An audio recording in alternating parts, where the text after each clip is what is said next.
आलिया संसारा उठा वेग करा शरण जा उद्धारा पांडुरंगा। देह हे काळाचे धन कुबेराचे तेथे मनुष्याचे काय आहे। देता देवविता नेता नेवविता तेथे याची सत्ता काय आहे। देह हे काळाचे धन कुबेराचे तेथे मनुष्याचे काय आहे। निमित्ताचा धनी केला से प्राणी निमित्ताचा धनी केला से प्राणी तुका मने मनोनी व्यर्थ गेला।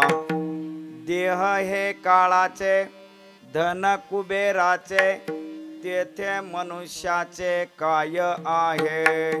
पांडुरंगा करो पांडुरंगा करो पांडुरंगा करो प्रथम नमन। पांडुरंगा करो पांडुरंगा करो पांडुरंगा करो प्रथम नमन। पांडुरंगा करो पांडुरंगा करो पांडुरंगा करो प्रथम नमन। पांडुरंगा करो पांडुरंगा करो पांडुरंगा करो प्रथम नमन।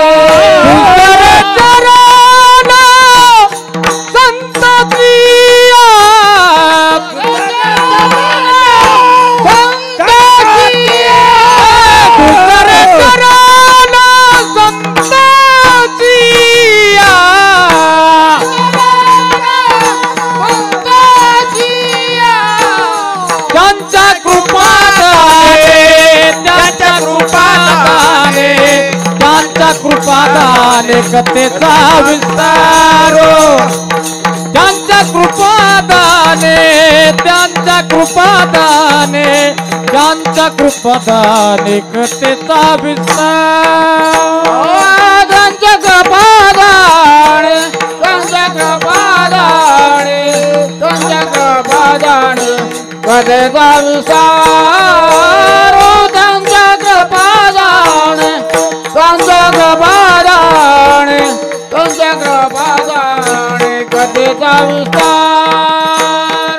पांडुरंगा करू प्रथम नमन दुसरे चरण संताचिया त्यांच्या कृपादाने कथेचा विस्तार।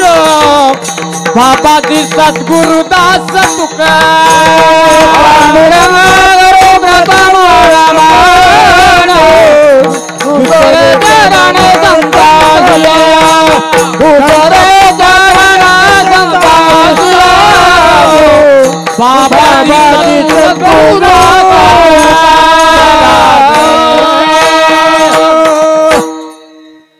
ओम नमो करुणा करा दयाळा तुमचा अनुग्रह लादलो पावन झालो चराचरी। मी कळा कुसरी काहीच नेन बोलते वचन्याती भाविका। प्रथम नमन करो गणनाथा उमाशंकराची सुता चरणावरी ठेवणी माता साष्टांगी दंडवत आता। दुसरे वंदू सारजा जे चतुर्णाची आत्मा धावा सिद्धी पावेज सहजा तिच्या चरणवता दंडवत। आता वंदू देव ब्राह्मण ज्यांचे पुण्य पावन श्रोते जन तया माझे दंडवत। आता वंदू साधू सज्जन नित्य हृदय ध्यान विठ्ठल तया माझे दंडवत। आईसे नमन करून सकळ हरिकथा कीर्तने उभे होती लोका टाळ मृदग देका तया माझे दंडवत। आईसे नमन करून सकळ ते करा बोली बोबड्या बाळा चालवी सकळ नामा म्हणे विठ्ठल विठ्ठल विठ्ठल।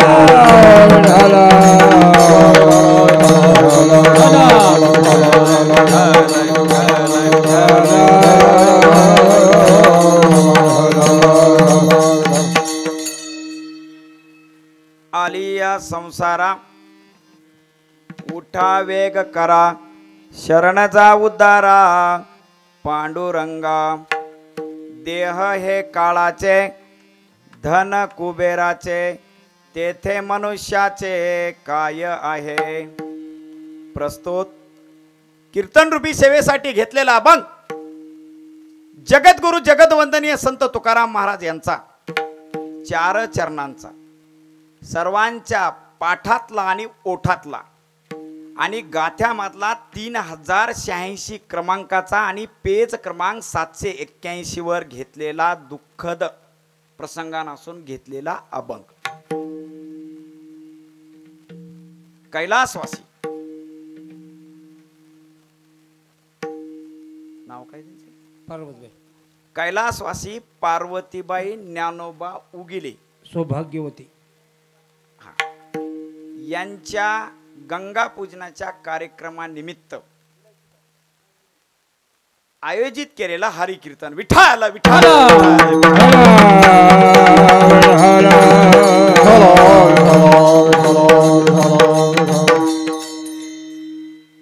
गावाचं नावच भारी, गावाचं नावच भारी आंदलगाव.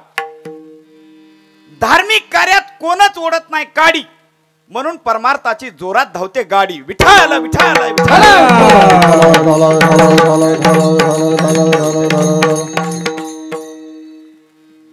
गंधर्वासारखे गाणारे, चंद्र सूर्यासारखे वाजविणारे, परिस्थिती सारखे ऐकणारे, सांगणारा मात्र शुकाचार्य नाही. या ठिकाणी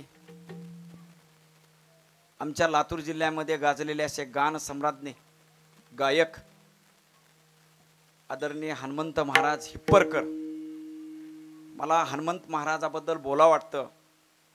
विषारी सापाला नाग म्हणतात, संगीतातल्या गाण्याला राग म्हणतात, पेटलेल्या चिंगारीला आग म्हणतात आणि गायनामध्ये हिप्परकर महाराजांना ढाण्या वाघ म्हणतात, ढाण्या वाघ म्हणतात.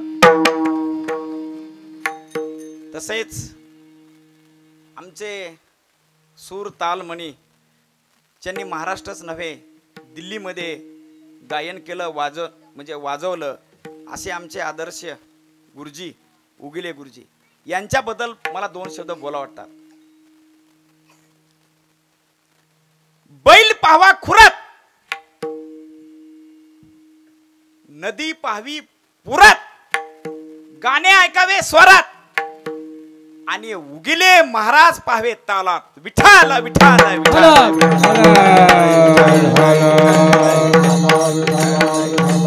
तसेच या ठिकाणी आलेले गायनाचार्य आमचे गुरकेचे महाराज एककुर्गेकर, आत्ताच आमचा परिचय झाला. सर्व आदर्श विनायक महाराज याच गावचे आदर्श गायक आहेत. तसे आमचे विनेकरी काका, तुमच्या सर्वांच्या चरण कमलास मनोभावे दंडवत. तसेच आमचे काका याच गावचे ना, बर सर्व भजनी मंडळ आंदलगावकर यांना मनोभावे वंदन करतो. जय हरी. तसेच आमच्या शेऱ्याचे हार्मोनियम वादक वीर महाराज, तुमच्या चरण कमलास मनोभावे दंडवत. पकावाज वादक काका, तुम्हाला पण जय हरी. तसे मला नेहमी साथ देणारे, माझ्यासोबत सदैव राहणारे, परवा दिवशी आम्ही वागळ्याला होतो असे आमचे आदर्श गायक सतीश महाराज पवारजी. तसेच हे मुलं जे आहेत संस्थेतले, तसे महाराज सर्व भजनी मंडळ या गावातले परगावातले सर्वांच्या मनोभावे चरण कमलास वंदन करतो. तसेच या गावातील लहान थोर माझे आईवडिलाप्रमाणे माझ्या माता आणि भगिनी ग्रामस्थ. कारण का ज्यांचा चेहरा पुष्प व कमळाप्रमाणे प्रसन्न आहे, ज्यांची वाणी अमृतासारखी गोड आहे, ज्यांच्या हृदयामध्ये दया आहे आणि ज्यांचे हात परोपकारासाठी कामी येतात, असे या गावातील सर्व लहान थोर आग्रज अनुग्रज समस्त गावकरी मंडळ सर्वांच्या चरणकमलास मी मनोभावे दंडवत करतो. आता मी ज्यांचं नाव घेतलं ते देव आहेत आणि ज्यांचं नाव राहिले ते महादेव आहेत आणि चांगल्या कामात अडथळा घालणारे चांगदेव आहेत. विठ्ठल विठ्ठल विठ्ठल.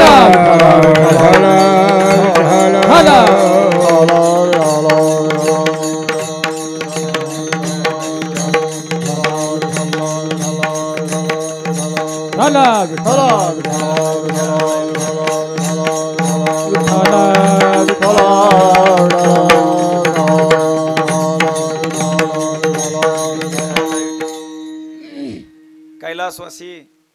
पार्वतीबाई ज्ञानोबा उगिले यांना सर्व गाव सर्व घरातली मंडळ पाहुणेरवडे कबई म्हणत होतात.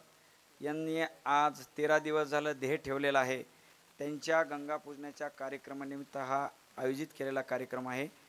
त्यांचे मालक त्यांचे पती श्री ज्ञानोबा ईश्वर उगिले यांना भाऊ म्हणतात. त्यांना 4 मुलं आहेत आणि एक मुलगी आहे, पण ती मुलगी देवाज्ञा झालेली आहे. 4 मुलांचं नाव, पहिल्या मुलांचं नाव महादेव ज्ञानोबा उगिले, 2 नंबरच्या मुलाचं नाव भालचंद्र ज्ञानोबा उगिले, 3 नंबरचे गोविंद ज्ञानोबा उगिले आणि 4 नंबरचे अप्पाराव ज्ञानोबा उगिले. आणि आईचं तर देवाज्ञा झालीच, हे दुःख आहे उगिले परिवारावर. पण गेले 8-9 महिन्याखाली त्यांची कन्या हे एक्सपायर झालेले आहेत, देवाज्ञा झालेले आहेत. ते सखूबाई प्रेमराज मगर रामेगाव. असा उगिले परिवार डोंगराच्या दुःखामध्ये आहे, खाईमध्ये आहे. त्यांचं सांत्वन करण्यासाठी या ठिकाणी मी हरिकीर्तनासाठी उभा आहे. कारण का महाराज, जीवनामध्ये प्रत्येक व्यक्तीला दुःख आहे आणि सुख आहे. एक निश्चित गोष्ट आहे, ज्याचा ज्याचा जन्म झाला त्याचा मृत्यू निश्चित आहे. हे इंद्रापासून उंदरापर्यंत आहे. आता बघा, दुःख देवाला आहे, संतांना आहे, तुमच्या आमच्या जीवाला आहे. ज्याची सून जगाची माता सीता आहे, ज्याचा मित्र देवांचा राजा इंद्र आहे आणि ज्याचा पुत्र ब्रह्मांडाचा धनी श्रीरामचंद्र आहे, अशा राजा दशरथाला सुद्धा मरण टाळता आलेलं नाही.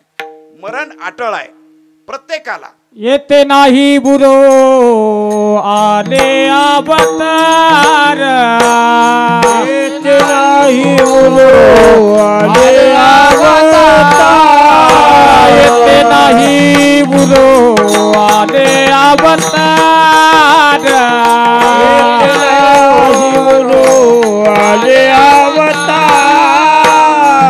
हे येरत पमर दिवकी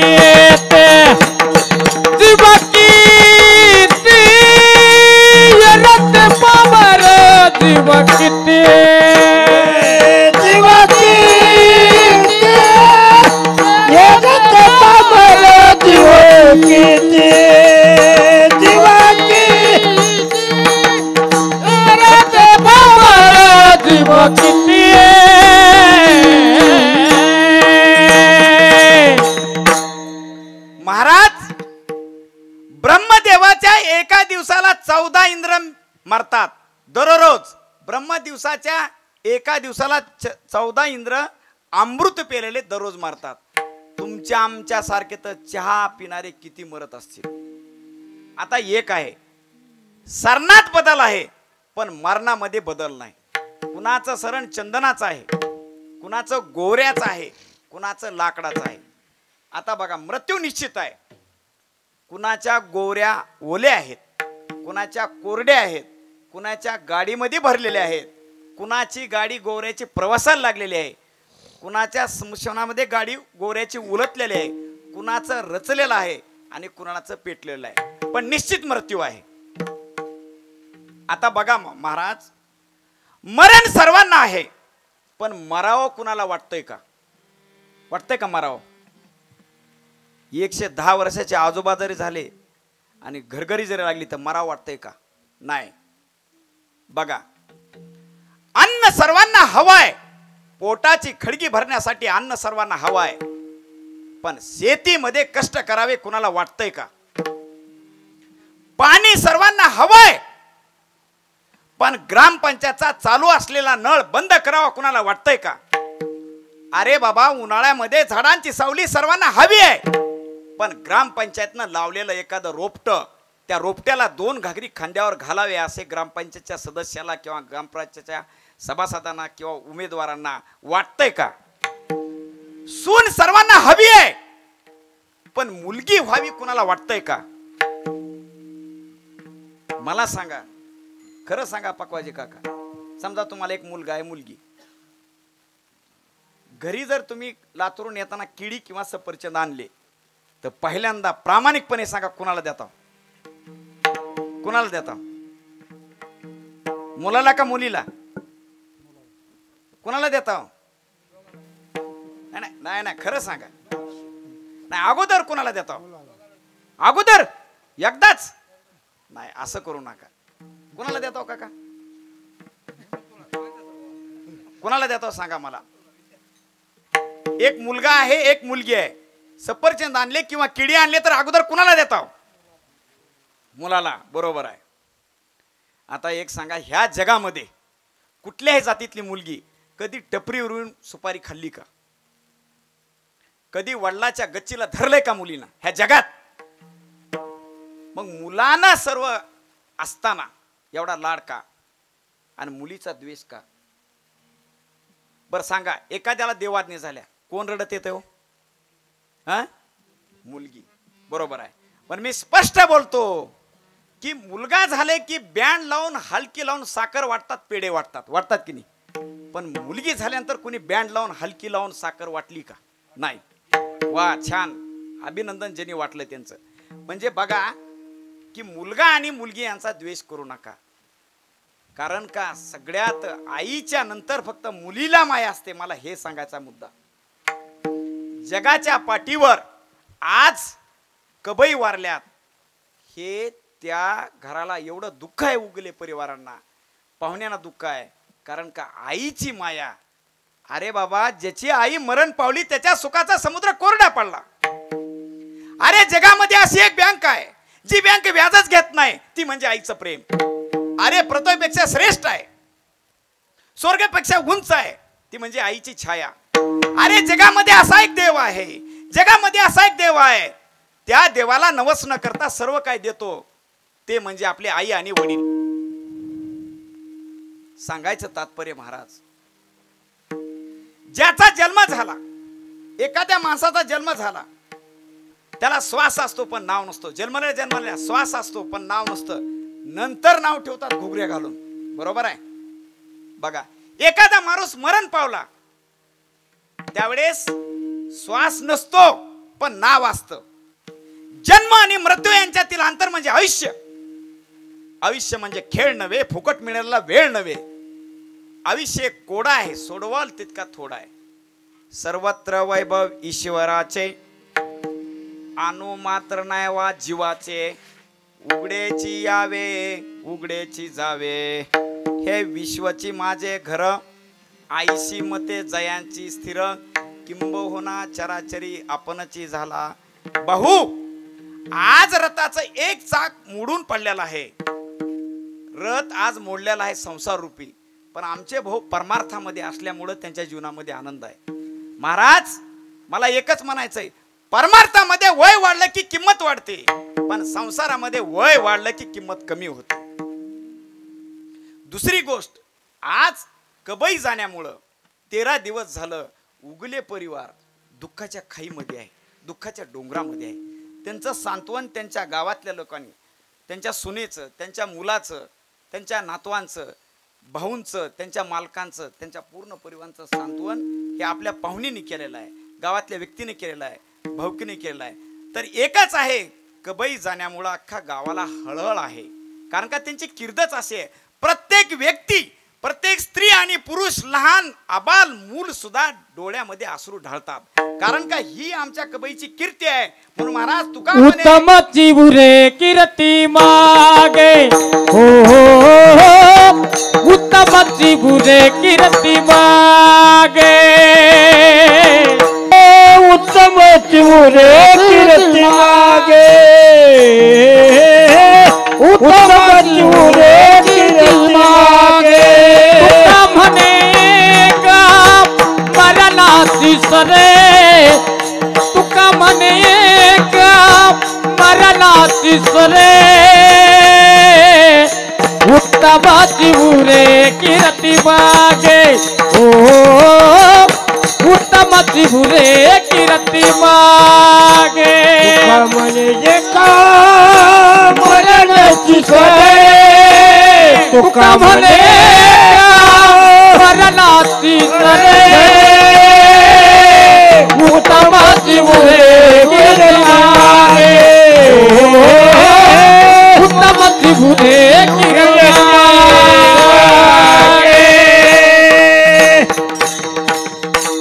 महाराज जीवन म्हणजे चिखलात चालल्याप्रमाणे आहे. चिखलात बसता येत नाही, चिखलात पळता येत नाही. तसं संसार रूपी जीवनामध्ये कधीच सुख नाही, सर्व काही दुःख आहे. सुख कुठं आहे? परमात्म्यामध्ये, भगवंतामध्ये.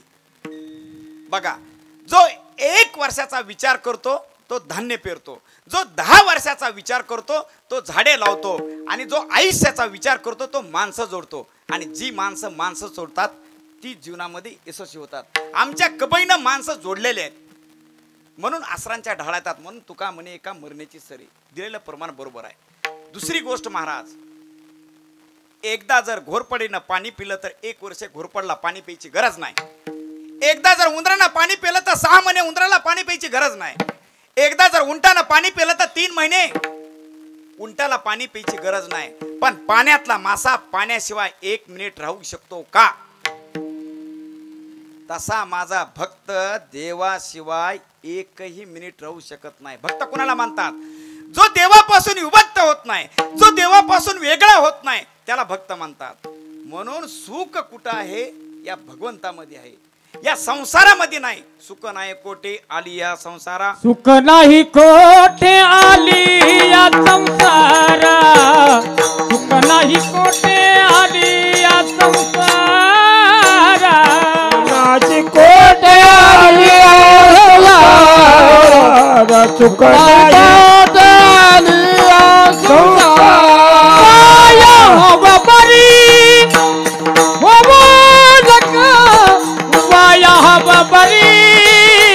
होऊ नका वाया बरी होऊ नका. दुःख बांधवडी आहे हा संसार, दुःख बांधवडी आहे हा संसार. वाया बरी होऊ नका, वाया बरी होऊ नका, वाया होऊ नका. दुःख बांधवडी आहे हा संसार, दुःख बांधवडी आहे हा संसार. विनेकरी मामा, तुम्हाला एक प्रश्न विचारणार आहे, त्याचं उत्तर येतंय. समजा तुमच्या अंगामध्ये ताप आहे, भाकर गोड लागते का? नाही. बरोबर आहे. ज्याच्या अंगामध्ये ताप आहे त्याला भोजन गोड लागत नाही, आणि ज्याच्या अंगामध्ये पाप आहे त्याला भजन गोड लागत नाही. म्हणून ईश्वरानं निर्मिती करत असताना 84 लाख जीवांची निर्मिती केली. सर्व आडव्या रूपाचे प्राणी आहेत, पण भगवंताचं भजन करण्यासाठी ईश्वराने एक मूर्ती तयार केली, ते म्हणजे माणसाची. पण माणूस एवढा स्वार्थी, भगवंतानं त्या माणसाला तयार केलं की माझा हा भजन करल, कीर्तन करल. सर्व आडव्या रूपाचे प्राणी तयार केले, माणूस फक्त उभा केला भगवंतासारखा. पण माणूस एवढा सेल्फिश आहे, एवढा स्वार्थी आहे महाराज, तो संसारामध्ये एवढा गुंतला की देवाला विसरला.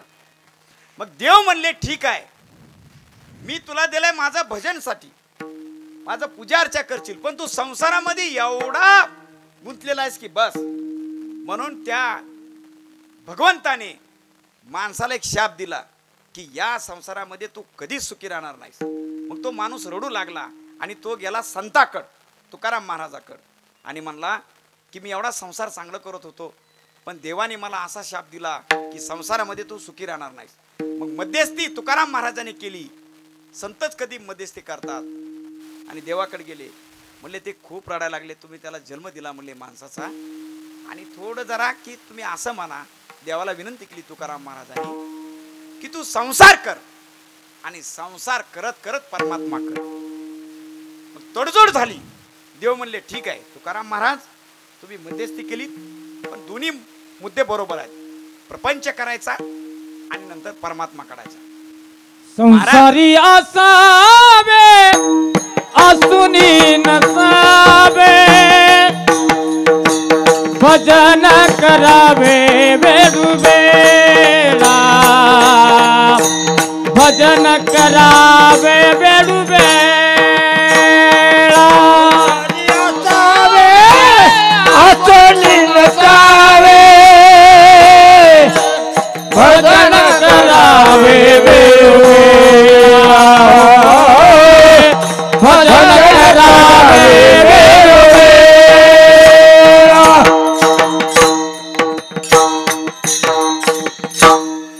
माणूस मळका असावा पण जळका नसावा. काही काही माणसं साधे राहतात पण बँकेत कोटी पण धोत्राला गाठी. महाराज एक तहसीलदार होते, ते सेवानिवृत्त झाले, रिटायर झाले. मग त्यांना एक मुलगा होता, त्या मुलाचं लग्न झालं. मग त्या सूनबाई त्या तहसीलदार साहेबाचे रिटायर झाल्यास आणि म्हणजे सासू आणि सासऱ्याची सून एवढी सेवा करायच्या की बस. सकाळी सकाळी गरम गरम नाश्ता, दुपारी जेवण, संध्याकाळी गरम जेवण, बीपीची गोळी, शुगरची गोळी. त्या सुनाचं एवढं कौतुक झालं, सर्व मीडियाने उचललं, सर्व वर्तमानपत्रामध्ये छापून फुटायला लागला की सून राहावी तर अशी राहावी, सासू आणि सासऱ्याची सेवा करणारी. मग आता ते तहसीलदार साहेब रिटायर झालेले होते. सर्व टीव्हीवर बातमी आली, पेपरला आली, सर्व गाजा वाजा त्या सुनाचा झाला. पण तहसीलदार साहेबांनी ज्यावेळेस पेपरला फोटो आला स्वतः सासऱ्याचा, सासूचा आणि सुनचा, की सून असावी तर अशी असावं म्हणून फोटो आला. पण त्या नायब म्हणजे तहसीलदार साहेबांनी एक खाली टीप लिहिली. काय टीप लिहिली? की ज्यांना हे पेन्शन त्यांना नाही टेन्शन. मग आता मला एक सांगा, त्या तहसीलदार साहेबाची जी सून सेवा करत होती ती कशामुळं करत होती हो? कशामुळं? पेन्शन. म्हणून म्हाताऱ्या माणसाने आपल्या नावावर कमीत कमी शेवटच्या स्टेपला येत असताना वार्धक्यामध्ये 2 एकर तर नावावर जमीन राहावी, त्यावेळेसच तुमची सोय होईल. किंवा तुमच्या खात्यावर 1-2 लाख रुपये तर राहावे. म्हणून त्या तहसीलदार साहेबांनी त्या पेपरच्या फोटोच्या खाली एक टीप लिहिली होती की ज्यांना आहे पेन्शन त्यांना नाही टेन्शन. पण आजकालचे लोक कशावर प्रेम करतात? कशावर? मग ते घरचे असो बाहेरले असो, ज्यांना हे सुखाचे दिल्या घेतल्याचे अंतकाळीचे नाही. पण जगामध्ये अशी एक आहे निस्वार्थ प्रेम करणारी, ती म्हणजे आई. ऐसी कबळाची जाती, ऐसी कबळाची जाती, ऐसी कवळाची जाती, ऐसी कवळाची जाती. हे करीला भावीन प्रीती, करीला भावीन प्रीती, ऐसी कबळाची जाती, ऐसी कबळाची जाती. करीला भावीन प्रीती, करीला भावीन प्रीती, ऐसी कळवळाची जाती, अरे बोल! ऐसी कळवळाची जाती.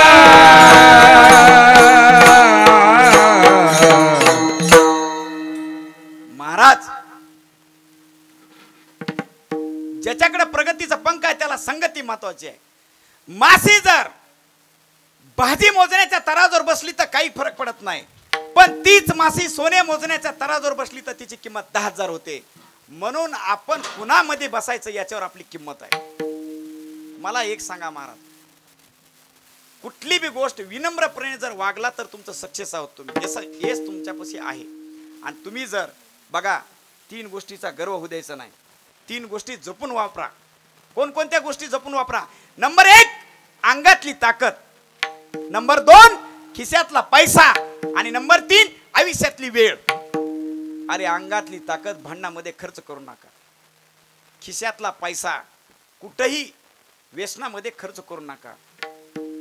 अंगातली ताकद, खिशातला पैसा आणि आयुष्यातला वेळ आपल्या परमात्म्यासाठी द्या, जनकल्याणासाठी. अविष्य जात आहे पहा काळाचा तसे महा सोहिताचा घोर महा ध्यानी राहती हरेचा. आयुष्य जात आहे पहा काळ तसे महा सोहिताचा भोलवा ध्यानी राहत हरेचा.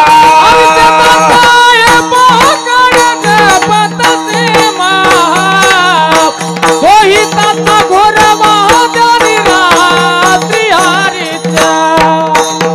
आयुष्य जात आहे पहा काळ तसे महा सोहिताचा भोलवा ध्यानी राहत हरेचा.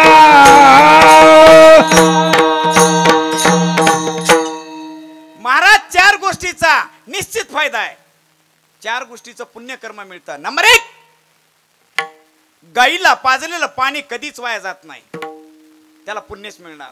नंबर 2, तुळशीला घातलेलं पाणी कधीच वाया जाणार नाही, त्या माऊलीला मोक्ष मिळणार. नंबर 3, वारकऱ्यांची केलेली सेवा कधीच वाया जाणार नाही. आणि नंबर 4, आई वडिलांची केलेली सेवा कधीच वाया जाणार नाही. या 4 गोष्टी जीवनामध्ये कधीच वाया जाणार नाही. अरे काही गोष्टी वाया जातात, त्या पण 4 गोष्टी वाया जातात. कोणकोणत्या?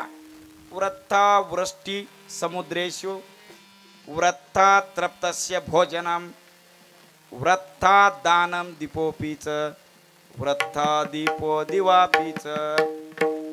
अरे नंबर 1, वृत्ता वृष्टी समुद्रेशी, समुद्रात पाऊस पडून उपयोग आहे का? तो वाया जातो. आता बघा, वृत्ता तृप्तस्य भोजनम, एखादा जेवण केलाय त्याला जीव घालण्यात योग्य आहे का? योग्य नाही.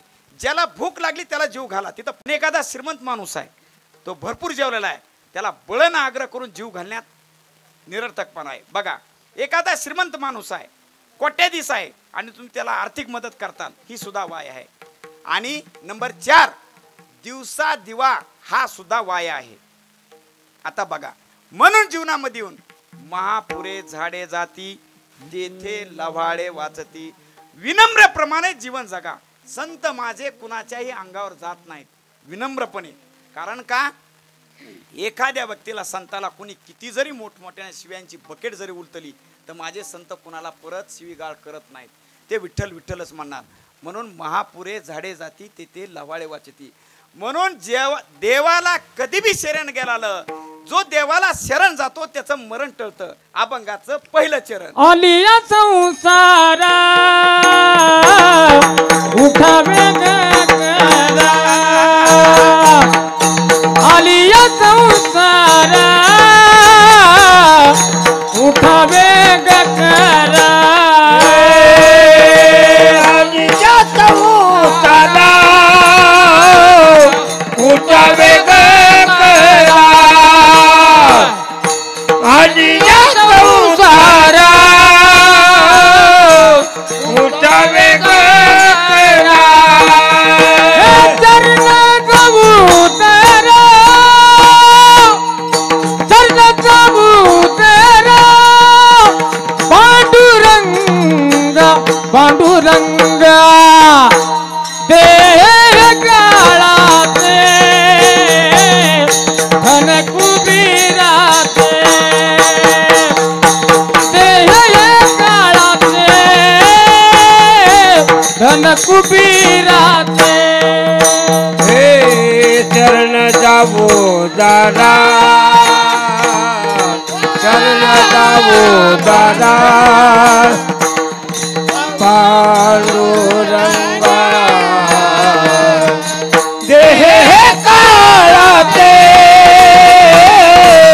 धन कुबीराचे.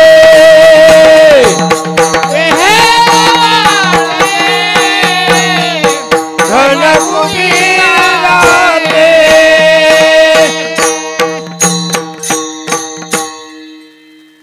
महाराज संत मीराबाई या श्रीकृष्णाच्या नेहमी सेवक होत्या. ते नेहमी श्रीकृष्णाची भक्ती करायचे. एक वेळेस संत मीराबाई लहान असताना त्यांच्या गावामध्ये एक नवरा नवरीची वरात चालली होती. मग संत मीराबाई त्यांच्या आईंना म्हणाल्या, हे काय आहे, बँड वगैरे वाजत आहे. तर त्यांच्या आईने सांगितलं की वाजायला हा बँड आहे आणि जे बँडच्या पाठीमागं गाडीमध्ये उभारलेल्या हे नवरा नवरी आहे. असं का? संत मीराबाई लहान होत्या, त्यांना नवरा नवरी कळत नव्हतं. मग ते म्हणले त्यांच्या आईला, आई माझा नवरा कोण असेल? मग त्यांच्या घरी एक श्रीकृष्णाची मूर्ती होती. सहज आई म्हणली की तुझा नवरा हा श्रीकृष्ण असेल. लहानपणापासून संत मीराबाई माझे मालक, माझे पती, माझा नवरा श्रीकृष्णाला म्हणू लागल्या. पण लहानाच्या मोठ्या संत मीराबाई झाल्या, उपवर झाल्या, लग्नात योग्य आल्या. नंतर त्यांच्या वडिलांनी सुरिकीचा विषय ठेवला. पण संत मीराबाई म्हणल्या की माझा नवरा श्रीकृष्ण आहे, मला लग्न नको करायचं. पण आई वडिलांच्या आग्रहास्तव त्यांचं भोज राजाशी लग्न जमलं. कुणाशी जमलं? भोज राजाशी. संत मीराबाईचं लग्न जमलं. पण त्यांच्या घरी एक साधू येत होते, संत रैदास. त्या साधूनी श्रीकृष्णाची मूर्ती त्यांच्या घरी दिलेली होती. संत रैदास यांचे गुरु काशीचे रामानंद स्वामी आणि संत रैदासचे गुरुबिंदू संत सेना महाराज, नंतर विठ्ठलपंत गोविंदराव कुलकर्णी म्हणजे ज्ञानेश्वर महाराजाचे वडील, असे यांचे गुरुबंधू होते. नंतर त्या राजस्थानमध्ये अशी एक प्रथा आहे, ह्या राजस्थानच्या होत्या संत मीराबाई, की ज्यावेळेस त्यांच्या आईवडिलांनी लग्न जमवलं भोज राजासोबत, लग्नाची वेळ झाली, लग्न लावलं. पण तिथे एक प्रथा होती राजस्थानमध्ये, ज्यावेळेस मुलीचं लग्न लागतं त्यावेळेस मुलीच्या उजव्या बाजूला उजव्या हाताला तलवार ठेवली जाते. पण माझ्या संत मीराबाईंनी तलवार न ठेवता श्रीकृष्णाची मूर्ती ठेवली होती. लग्न लागलं. लग्न लागल्यानंतर 2-4 दिवस त्यांनी देव वगैरे सर्व फिरले नवरा नवरींनी. आणि त्यांच्या मालकाला, नवरदेवाला, भोजराजाला संत मीराबाई म्हणल्या की माझं लग्न माझ्या आईवडिलाच्या आग्रहामुळं झालेलं आहे, मी केलेलं आहे. पण मी तुमची दासी म्हणून राहते, पण मी तुमची पत्नी म्हणून राहणार नाही. तर त्यांनी म्हणले असं का? तर ही जी मूर्ती आहे, ही जी श्रीकृष्णाची मूर्ती आहे, ती माझे पती आहेत. भोज राजा अवाक झाले. पण राजा समजदार होता, उदार मनाचा होता. ठीक आहे, तुझे मालक कोण आहेत? माझे मालक श्रीकृष्ण आहेत. मी तुझा मालक नाही? नाही माझे मालक. माझ्या आईवडिलांमुळे मी लग्नाला तयार झाले. मी तुमच्या इथं काम करते, पण तुम्हाला मी पती म्हणून स्वीकारणार नाही. ठीक आहे म्हणले भोजराजा. मग तुझा एवढा या श्रीकृष्णाच्या मूर्तीवर भाव आहे, मग श्रीकृष्ण तुझी मूर्ती तुझी ऐकते का? संत मीराबाई म्हणले मी जी बोलेल ती मूर्ती ऐकते. ठीक आहे. मग त्यांना वाटलं, त्या भोजराजाने एक पानाचा विडा आणला. पानाचा विडा आणला आणि संत मीराबाईला दिला. म्हणले या मूर्तीला तू विडा त्यांच्या तोंडासमोर ने, मग ती मूर्ती सेवन करील का? संत मीराबाई म्हणल्या ही मूर्ती श्रीकृष्णाची सेवन करते. विडा घेतला आणि मूर्तीच्या जवळ विडा गेला गेल्याबरोबर महाराज हात त्या श्रीकृष्णाच्या मूर्तीनं विडा खाल्ला. नंतर भोजराजाच्या लक्षात आलं की खराच भाव आहे, खरीच भक्ती आहे. म्हणून ठीक आहे म्हणले, मी तुझं म्हणेल ते ऐकतो. तर म्हणले तुझी एवढी भाव असताना, भक्ती असताना, मी आता श्रीकृष्णाचं मंदिर बांधून देतो. आता तो राजा होता, लागलीच मंदिर बांधलं आणि संत मीराबाई त्या ठिकाणी श्रीकृष्णाची मूर्तीची पूजा अर्चा करू लागल्या, मंत्रमुग्ध झाल्या. पण दुर्दैव असं, जीवनामध्ये दुःख कसं असतं, तो भोजराजा एका युद्धामध्ये, एका लढाईमध्ये वारला. वारल्यानंतर पण एवढं दुःख असताना सुद्धा संत मीराबाईंनी त्या श्रीकृष्णाच्या मूर्तीची पूजा अर्चे सोडलेले नाही. नंतर त्यांचा धीर म्हणू लागले, नाव ठेवू लागले. काय म्हणले, आपण राजकुळातले आणि ही आमची भाऊजाई नाचू लागली, मंत्र मुदू लागली. तिला नवऱ्याचं काहीच वाटा गेलं, तिचा नवरा देवाज्ञा झाली, मंदिरात चालली. म्हणले आपली काय परंपरा आहे, आपण राजकुळातले, किती जरी नावं ठेवली ते घरातले माणसं सर्व विरोधात गेले. पण संत मीराबाई भक्तीच्या पुढे कुणालाही नामाच्या पुढे चोपलेल्या नाही. एवढंच नाही, सर्वांना त्या परिवाराला वाटायला लागले की संत मीराबाईला मारून टाकावं. त्यांनी काय केलं, एका दुधामध्ये विष टाकलं आणि मीराबाईला एका दासीकून द्यायला लावलं. मीराबाईंनी ते दुधाचा, विषाचा जे विषारी दूध होतं ते ग्रहण केलं. पण श्रीकृष्णाचे कंठामध्ये हिरवा कंठ झाला. निळाकंठ झाला, पण संत मीराबाईला काही झालं नाही. भक्ती सांगतो मी. नंतर या मीराबाईला, कारण का मीराबाई आमचं ऐकत नाही, मंदिरामध्ये चालली, आपली तर घोषा पद्धत आहे, स्त्रिया पुढे येत नाही, ते देवदेवच करायला लागली. त्याच्यानंतर त्यांनी म्हणले एका दासी कर्व फुलांची करंडी आहे म्हणले, आणि त्या फुलामध्ये विषारी साप ठेवला की हा फुलं घेताना संत मीराबाई मग त्या सापाला हात लागल आणि साप चावल आणि मीराबाई मरत्याल अशी अपेक्षा केली. पण फुलाची करंडी घेऊन आलेली दासी मीराबाईने हात घातला तर ते साप तर कुठं गेला माहीत नाही, पण त्या सापाचा फुलांचा हार झाला. एवढंच नाही, ज्या ठिकाणी मीराबाईची बेडरूम होती त्या बेडरूमच्या खाली असे चाकू ठेवले महाराज, आणि वरी बेडरूम हे अंथरलं बेडशीट, आणि संत मीराबाई गेल्या, पण त्या खिळ्याचे सुद्धा तिथं कमळ झाले. म्हणजे त्यांनी कितीतरी मारण्याचा प्रयत्न केला. एवढंच नव्हे, संत मीराबाईला बांधून दुरीनं समुद्रामध्ये फेकलं, तिथं सुद्धा श्रीकृष्णानं टाळलं. म्हणजे नामामध्ये चित्तामध्ये देवाशिवाय पर्याय नाही.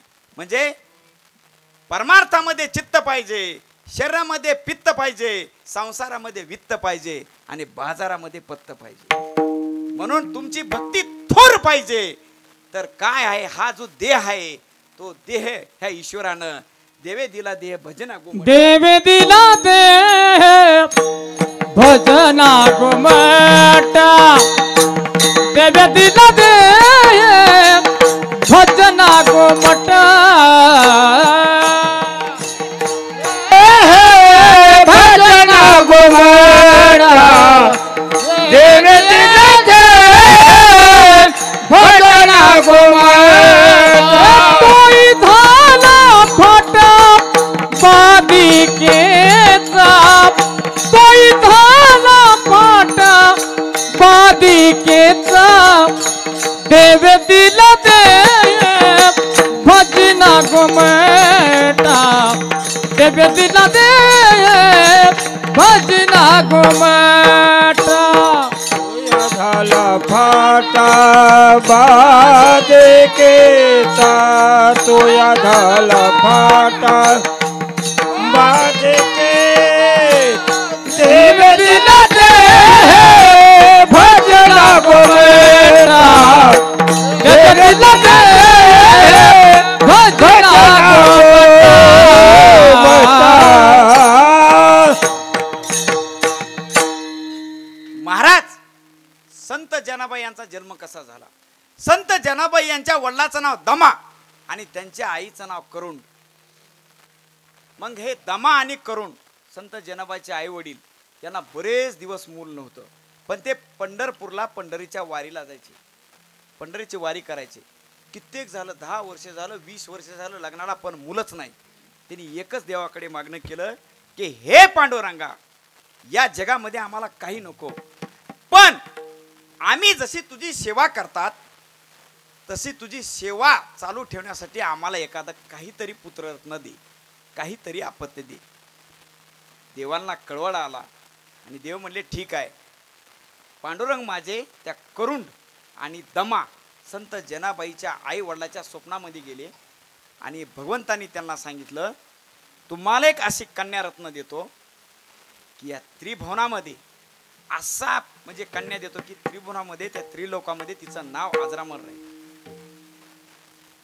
आणि ती जन्म झाल्यानंतर फक्त 7 वर्ष तुमच्या परिवारामध्ये राहील, आणि 7 वर्षाच्या नंतर माझ्या पांडुरंगाच्या रावळामध्ये आणून सोडा. तिथं एक दामाशेट्टी नावाचा, रेडेकर नावाचा एक भक्त आहे, नामदेव महाराजाचे वडील, त्यांच्याकडे मी त्यांची सोय करतो, आणि ती अख्ख्या जगामध्ये नव्हे पूर्ण भारत देश भ्रमण करीत असताना सुद्धा संत जनाबाईचं नाव घेईल, असं मी या जनाबाईचं तुम्हाला एक रत्न देतो. महाराज स्वप्न पडल्या पडल्या संत जनाबाईचा जन्म झाला. 6-7 वर्षे ते गंगाखेड, परभणी जिल्हा या ठिकाणी त्यांचं मूळ गाव आहे, तिथं राहिले. आणि एके दिवशी पंढरपूरला आल्यानंतर तिन्ही आले. आई आली, आई म्हणजे करुण, वडील म्हणजे दमा, आणि संत जनाबाई. पंढरीचं दर्शन घेतलं. जनाबाई तिथं बसल्या आणि पांडुरंगाला जे शब्द दिला होता की 7 वर्षे तुमच्या संत जनाबाई तुमच्या परिवारामध्ये राहताल, बाकीचा पुन्हा माझा नामदेवरायांचा परिवारामध्ये राहताल. नामदेवराय माझा निश्चिम भक्त आहे आणि मी त्याचा देव आहे, तो माझा अंकित आहे, असं बोलल्यामुळं संत जनाबाई तिथं गेल्या, दर्शन घेतले आणि मग त्याची आई शेवटी लेकरू आहे, कारण का आईची माया. मला आईच्या मुद्द्यावर यायचे. आई म्हणली चल जना, चल आपल्या घरी. पण ईश्वरानं बुद्धी दिली. दमा म्हणले आपण शब्द दिला भगवंताला की माझी जना फक्त माझ्या परिवारामध्ये 7 वर्ष राहील. आज मी त्यांच्या स्वाधीन केलेला आहे. तितक्याच नामदेव महाराजांचे वडील दामाशेट्टी रेडेकडे आले. ईश्वराने त्यांना बुद्धी दिली होती. नंतर संत जनाबाई त्यांच्या घरी गेले. आता दामाशेट्टीच्या मंडळी गोनाई थोड्या कडक होत्या. त्यांच्या घरी 8वा विश्व दारिद्र्य होतं. 14 सदस्य होते घरी. त्यांना तेल मीठ नव्हतं, कोणाला वेळेवर कपडे नव्हते, कोणाला भाकरी नव्हत्या. दामाशेट्टीच्या मंडळी म्हणल्या गोनाई ही कोण आणलं म्हणले. आणखीन आपलंच भागना गेलं आणि ही कोण आणलं. पण दामाशेट्टीने सांगितलं की हा विठ्ठलाचा प्रसाद आहे, ही संत जनाबाई आहे, आपल्या घरी देवरूपानं आलेले आहे. आपले 14 सदस्य असताना सुद्धा ते 15वा सदस्य म्हणून आपण स्वीकारायचं. संत जनाबाई चिमुरडी लहान मुलगी 7 वर्षाची होती. पण माझ्या भगवंताने विठ्ठलानं त्यांना अशी बुद्धी दिली. संत जनाबाई गोनाईला म्हणल्या गोनाई आई मी तुमच्या घरी भांडे घासते, धुणं धुते, जात्यावरला दळण दळते, शेण काढते, पण मी तुमच्या घरी आश्रयाला आलेले आहे, मला राहू द्या. शेवटी त्या कुटुंबानं स्वीकारलं. सांगायचं की भगवंतानं दिलेली बुद्धी, कारण का हा देह भगवंताचा नामासाठी आहे महाराज. कारण का ज्याचा ज्याचा जन्म झाला त्याचा त्याचा निश्चित मृत्यू आहे. बघा जेव्हा आपण जन्माला आलो महाराज त्यावेळेस आपण कपडे आणले होते का? नागड्या अवस्थेमध्ये आलो. आणि जेव्हा आपण मृत्यू होतो त्यावेळेस सुद्धा नागड्या अवस्थेमध्ये जातो. आपल्या अंगावरलं सोनं नाणं सुद्धा जरा असलं तरी आपल्या परिवारातले माणसं काढून घेतात. म्हणून अभंगाचं दुसरं चरण देह हे काळाचे धन हे काळाचे धन कुबिराचे देह काळाचे धन कुबिराचे देह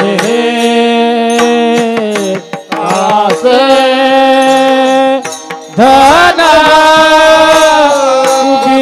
कुबिराचे देह काळाचे धन कुबिराचे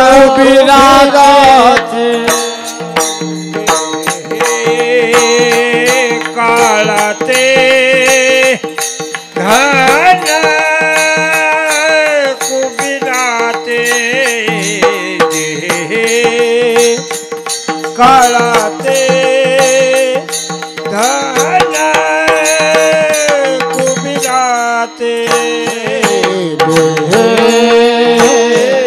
काळाचे धन कुबिराचे काळाचे धन कुबिराचे काळाचे ते मनुष्याचे काय आहे काय आहे काय आहे ते काळाचे धन कुबिराचे काळाचे धन कुबिराचे ते मनुष्याचे काय आहे काय आहे काय आहे काळाचे धन कुबिराचे देह काळाचे धन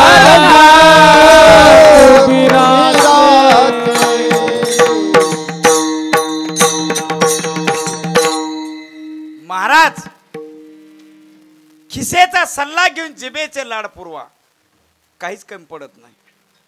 अंतरून तेवढं पाय पसरा आणि कोल्हा असून वाघाचा अवसान आणू नका. तुम्हाला या आंधळगाव मध्ये नंबर 1 ला श्रीमंत व्हायचं असेल तर 4 गुणाचं अनुकरण पाहिजे. ते 4 गुण कोणकोणते आहेत? चाहे आंधलगावामध्येच नव्हे तर तालुक्यामध्ये जर तुम्हाला श्रीमंत व्हायचं असेल, प्रथम क्रमांकाला यायचं असेल तर 4 गोष्टीचं अनुकरण पाहिजे. नंबर 1 कष्ट करा. नंबर 2 निर्व्यसनी राहा. नंबर 3 नीतीने कमवा. आणि नंबर 4 ज्यांच्या पुण्याईने कमवलं त्या आई वडिलांना कधीच विसरू नका.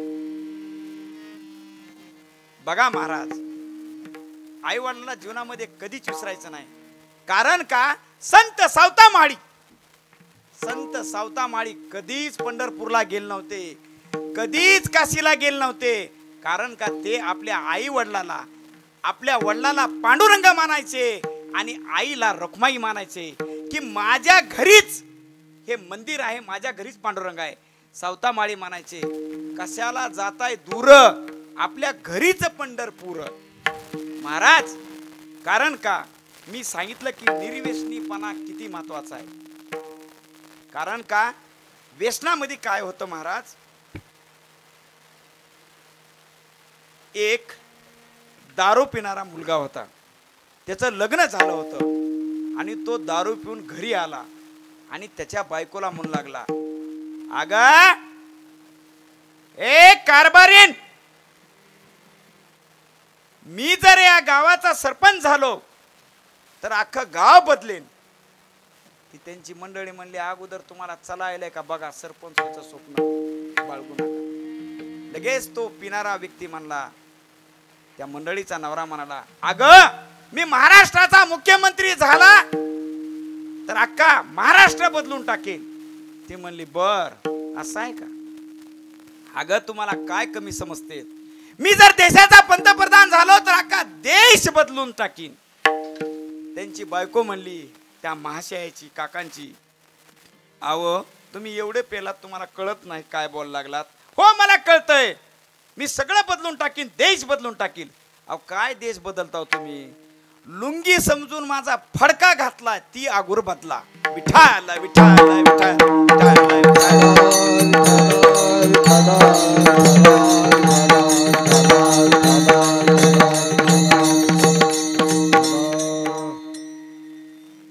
एक गुरुजी होते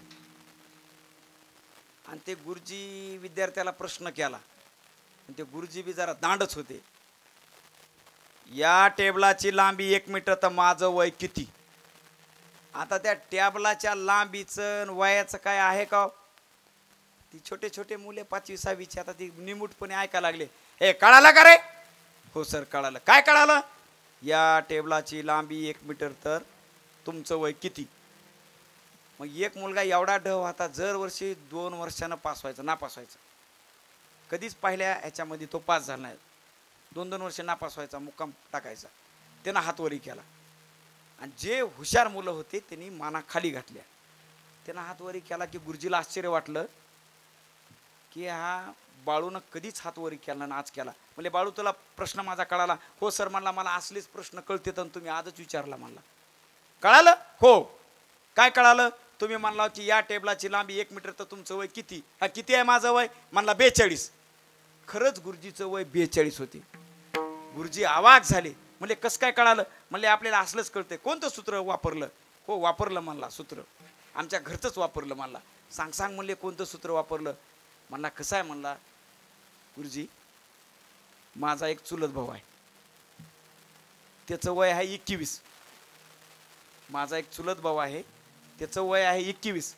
तो आहे हाफ मॅड, म्हणून 21 दोन्ही 42. विठाल विठाल विठाल.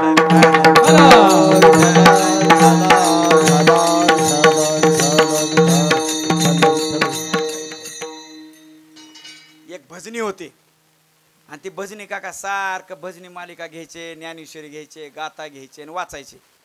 त्या काकू म्हणल्या, काय तुम्ही उठलं की सुटलं थोबाडा समोर पुस्तकच लावता? मला वाटतं पुस्तकच व्हावं. तुम्हाला काम नाही, धंदा नाही, कुणी म्हैस सोडावी, कुणी उसाला पाणी द्यावं, सारखं थोबाडा समोर पुस्तकच तुम्ही समोर धरता. ती काका काय म्हणले, ठीक आहे म्हणले, कारण का काकू म्हणल्या होत्या की मी पुस्तक होऊन राहू का तुमच्या थोबाडासमोर, तोंडासमोर? तर ती काका म्हणले, हे बघ, तू माझ्या तोंडासमोर पुस्तक होऊन राहू नको, कॅलेंडर होऊन राहा. काका म्हणले का? अगं जर वर्षी बदलता तरी येतंय. विठाल विठाल विठाल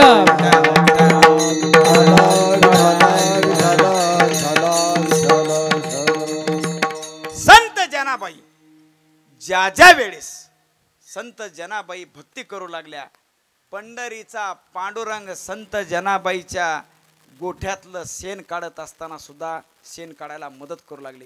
संत जनाबाई दळण दळत असताना सुद्धा माझे भगवंत पांडुरंग दळण दळायला मदत करू लागले. संत जनाबाई धुणं धुवत असताना सुद्धा पांडुरंग मदत करू लागले. म्हणजे भक्ताची, कारण का भक्ताचा अंकित देव असतो. मला हे सांगायचं आहे महाराज, कोणत्याही गोष्टीमध्ये संत जनाबाई एक दिवस ज्यावेळेस पंढरपूरचे विठ्ठल पांडुरंग त्यांच्या घरी संध्याकाळी आले, त्यावेळेस त्या पंढरपूरच्या पांडुरंगाचा कंठातला सोन्याचा मणी संत जनाबाईच्या गळ्यात घातला आणि सोनेरी शाल थंडी वाजली म्हणून संत जनाबाईला दिली.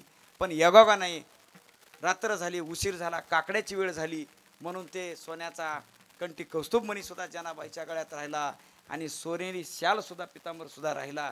आणि ज्यावेळेस जनाबाईची गोधडी त्यांच्या अंगावर गेली आणि सकाळी काकड्याची वेळ झाली, त्यावेळेस पुजारी आले, त्यावेळेस पांडुरंगाच्या अंगावर गोधडी होते, त्यांच्या अंगावरला सोनेरी शालू नव्हता आणि गळ्यातला कंठी मणी नव्हता. त्यावेळेस म्हणले सर्व ह्या संत कुठं गेला? तर म्हणले ही गोधडी, त्या गोधडीवर नाव होतं विठ्ठल विठ्ठल.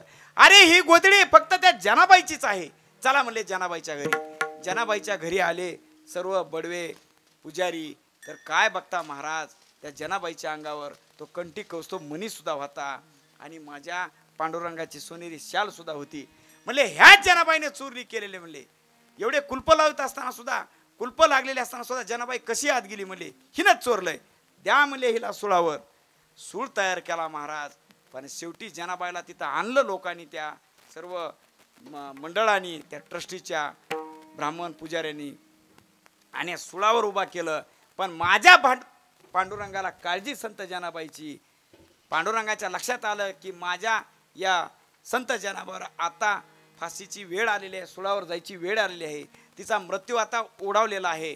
तर एका क्षणामध्ये पांडुरंग तिथं अवतार झाला आणि त्या सुळाचं पाणी केलं. म्हणून महाराज एकच आहे जीवनामध्ये, अभंगाचं तिसरं चरण. देता देव बिता नेता नेव बिता, देता देव बिता नेता देव बेता, देता देव बिता नेता देव बिता, देता देव बिता नेता देव बिता.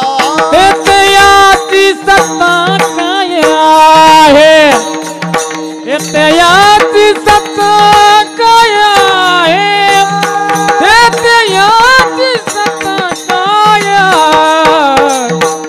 देह काळाचे धन कुबीराचे, देह काळाचे धन कुबीराचे, देह काळाचे धन कुबीराचे, देह काळाचे धन कुबीराचे. तेथे याची सत्ता काय आहे, तेथे याची सत्ता काय आहे, तेथे याची सत्ता काय आहे.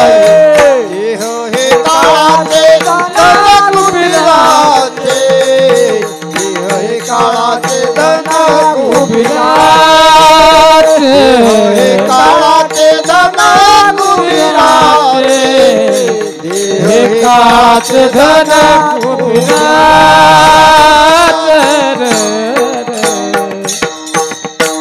विठ्ठप्पा रखुमाई, विठोबा रखुमाई,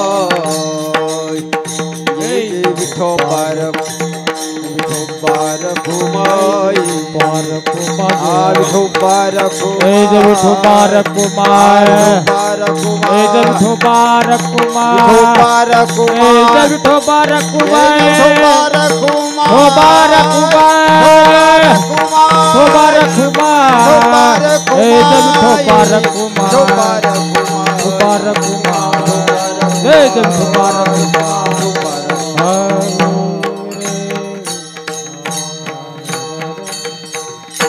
महाराज एक दिवस भक्त पुंडलिक आपल्या आई वडिलाला घेऊन काशीला चालू लागले. पण दर मजल करत काशीला जात असताना त्यांचा मुक्काम कुकुट स्वामीच्या आश्रमामध्ये पडला. काशी जवळ होती, एक 10 किलोमीटर अंतरावर काशी राहिलेली होती. उशीर झाला होता. भक्त पुंडलिक त्यांचे आई वडील त्या कुकुट स्वामीच्या आश्रमामध्ये थांबले असताना महाराज संध्याकाळी 3 स्त्रिया आल्या आणि ते आश्रम साफ करू लागल्या. मध्यरात्री त्या भक्त पुंडलिक उठले आणि त्या स्त्रियांच्या जवळ गेले. हे तुम्ही आश्रम साफ करणाऱ्या कोण आहात? तर त्यांनी सांगितल्या, पहिल्या स्त्रीने सांगितलं मी गंगा आहे, दुसऱ्या स्त्रीने सांगितलं मी यमुना आहे आणि तिसऱ्या स्त्रीने सांगितलं मी सरस्वती आहे. गंगा यमुना सरस्वती. अरे ही तर नद्या आहेत. हो आम्ही नद्याच आहोत. मग तुम्ही इथं कसं काय आलात ऋषीच्या आश्रमामध्ये कुकुट स्वामीच्या? हे सर्व साफसफाई करण्यासाठी, फुलं टाकण्यासाठी. त्या 3 स्त्रियांनी सांगितलं तुमच्यासारखे पापी लोक येतात आमच्या गंगेमध्ये स्नान करतात आणि ते पाप आमच्यावर येतं, म्हणून ते पाप आमचं कमी होण्यासाठी आम्ही आश्रमाची सेवा करतो. सकाळ झाली. त्या 3 स्त्रिया पहाटे निघून गेल्या बिचाऱ्या, गंगा यमुना सरस्वती. सकाळ झाल्यानंतर भक्त पुंडलिक कुकुट स्वामीच्या जवळ गेले, दर्शन घेतले आणि कुकुट स्वामीला म्हणले आता या तुमच्या आश्रमापासून काशी किती लांब आहे? ती म्हणले मला माहीत नाही. अहो आता काशी तुम्ही ऋषी आहात, हे आश्रम आहे, तुम्हाला काशी माहीत नाही? हो मला काशी माहीत नाही, मला फक्त माझ्या आई वडिलांची सेवा करायची माहीत आहे. मी कधीच काशीला गेलो नाही. मी या ठिकाणी मठाधिपती आहे, मी ऋषी मुनी आहे, माझा आश्रम आहे. मी माझ्या फक्त आई वडिलांची सेवा करतो, येणाऱ्या भक्तगणांची सेवा करतो. मी कधीच काशीला स्नानासाठी गेलो नाही ना काशीला यात्रेसाठी गेलो नाही. त्यावेळेस भक्त पुंडलिकाच्या लक्षात आलं की खरी सेवा कुठं आहे? आई वडिलांच्या चरणी आहे. अहो आपल्या आई आणि वडिलांचं विचारलं, भाऊ तुम्ही बीपीची गोळी घेतली का? आई तुम्ही शुगरची गोळी घेतली का? तुम्ही जेवण केलं का? तर त्या आई वडिलाला आणखी 10 वर्षे आयुष्य वाढतं. दवाखान्यात सुद्धा वेळ येत नाही. फक्त मुलांना आई वडिलाला विचारावं आई जेवण केलीस का? खरं दैवत आपले आई वडील आहेत. पण आजकालचे मुलं आई वडिलाला दैवत समजून सासू सासऱ्यालाच दैवत समजायला लागलेत. अहो महाराज कलियुगात पोरगा आई बापांना पाहिना डोकून, सासऱ्याला राम राम घालतो वाकून, सासूच्या पुढे काम करतो झुकून आणि मेहनीला हुरडा देतो फुकून. असलं जग निघाले.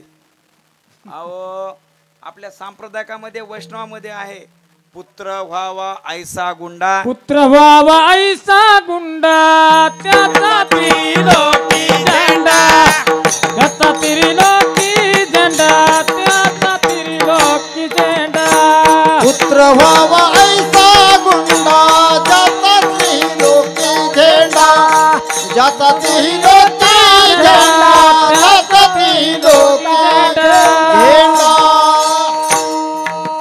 आता बघा हे वैष्णवामध्ये पुत्र व्हावा ऐसा गुंडा त्याचा त्रिलोकी झेंडा. पण आता आपल्या खेडोपाड्यात आणि संसार रूपी गाड्यामध्ये असं झालंय, एका काकाला 7 मुलीच्या पाठीवर 8वा मुलगा झाला.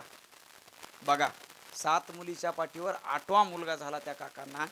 त्यांच्या अपेक्षा काय असते मुलाकून की म्हातारपणामध्ये आम्हाला मुलांनी काळजी घ्यावी. पण बॅड लक असं एवढी वेळ आली त्यांच्यावर की त्या मुलाचं लग्न झालं की दुसऱ्याच महिन्यामध्ये तो मुलगा वेगळा राहिला. काय त्या आईवडिलाला दुःख झालं असेल. मग ते आई वडील दुःखी होऊन काय म्हणू लागले, महाराज उगले महाराज, जन्म देवोनी आम्ही पोराला कितीतरी सुख दुःख पाहिलं र, लगीन झाल्यावर बायको घेऊन पोरग वेगळं राहिलं र. दुसरेच महिने वेगळं राहिल्यामुळं ते आई वडील खूप नाराज झाले. तर ती नड सुपाऱ्या खाणार जीनच्या पॅन्टीतलं पोरग खैर बांड, ती काय म्हणताय आई वडिलाला, मी कशाला कोणाचं ऐकू, मला पाहिजे फक्त बायको बायको बायको. काय सांगावं. आता हा मगा दिलेला वैष्णवामधला परमात्मामधला प्रमाण होतं. पण आता बघा ह्या तरुण मंडळीमध्ये खेडेगावात काय झालंय. पुत्र व्हावा ऐसा गुंडा ज्याच्या हातात हिरो होंडा, माय बापाला मारतो दोंडा आणि बायकोच्या पुढे घोळतो गोंडा. असं झाले महाराज. कुणी बी बायकाचंच ऐकायला लागले. काय ही सळा फिरला की काय नाही की. कुठं आई वडील आवा, आई वडिलाची सेवा हीच ईश्वर सेवा आहे. आणि ज्या घरामध्ये आई वडिलाची सेवा नाही त्या घराची प्रगती सुद्धा नाही. काही काही जणांची जी कळ लागते ना फक्त आई वडिलाचं कळकळ असते बघा. ऐका तुम्ही पत्नीचं बी ऐका, ऐका ना, पण आई वडिलाचं बी ऐका, कुटुंबातल्या प्रत्येक सदस्याचं ऐका. पण आजकाल आता काय सांगा, काय नवीन पोराला तर लग्न झालं काय म्हणतात, पैसा मेरा परमेश्वर पत्नी मेरी गुरु, मैं किसकी सेवा करू, मैं किसकी सेवा करू. एवढ्यावर थांबत नाही महाराज. जय देव जय देव जय देव जय देव जय देव जय पांडुरंगा. हा आरती सांगते एकच म्हणतंय, जय देव जय देव जय माझी बायको, जे जे सांगत तेते मी ऐको, तेते मी ऐको. म्हणजे या जगामध्ये हे मुलं जे आहेत हे आई वडिलाला बेईमान होलेत म्हणून त्यांची प्रगत होली. कधीच प्रगती ना. आई रे बेईमान दुनिया, आई रे बेईमान दुनिया, आई रे, आई रे बेईमान दुनिया, आई रे, आई रे बेईमान दुनिया, आई रे, आई रे बेईमान दुनिया, आई रे. माँ बाप को कोई नहीं माना,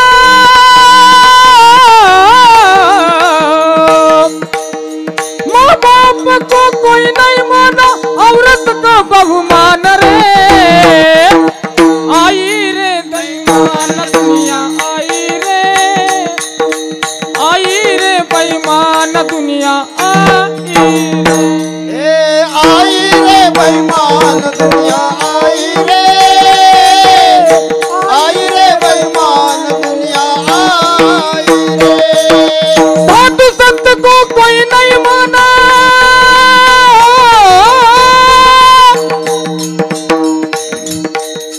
साधु संत को कोई नहीं माना, हिजड़े का बहुमान रे. आई रे बेईमान, आई रे बेईमान दुनिया, आई रे बेईमान दुनिया, आई रे, आई रे बेईमान दुनिया, आई रे. महाराज अध्याय क्रमांक 18 ओवे क्रमांक 880 किंबहुना जिने क्रसे वर्तवणे जीवावे. म्हणजे काय, गाय पाळा, बैल पाळा, काळ्या आईची सेवा करा, गोट्यातल्या गायची सेवा करा आणि आई वडिलांची सेवा करा. अध्याय क्रमांक 8 शेवटची ओळ, हा सर्वज्ञतेचा ओलावा. म्हणजे काय, अरे डॉक्टर तज्ञ, हाडाचा तज्ञ, डोळ्याचा तज्ञ, नाकान घासाचा तज्ञ, पोटाचा तज्ञ, पण माझा भगवंत सर्वज्ञ आहे. कारण का महाराज, तुमचं आयुष्य आणि भविष्य माझ्या भगवंताच्या हातात आहे. अरे ज्याचे कटेवर हात आणि विटेवर उभा असा पांडुरंग आहे. अरे एका दिवसामध्ये राजाचा रंक करतो, रंकाचा राजा करतो. संध्याकाळी नोटावर झोपणाऱ्याला सकाळी भीक मागायला लावतो आणि सकाळी भीक मागणाऱ्याला दुपारून गाडीतून हातकार लावतो. आणि तो जर माजाटला तर त्याच संध्याकाळी त्याच गाडी खाली घेतो. म्हणून महाराज, अरे अरे माणसा तू वेडा का खुळार, अरे अरे मानसा तू वेडा का खुळा रे. देवा पुढे माणूस पाला पाचळा रे, देवा पुढे माणूस पाला पाचळा रे. अरे मानसा तू वेडा का खुळा रे, देवा पुढे माणूस पाला पाचळा रे. हरी बोल. देवा पुढे माणूस पाला पाचळा रे. घडी भर नाही कुणाचा भरवसा, होन देईल तुझ्या मनाला दिलासा.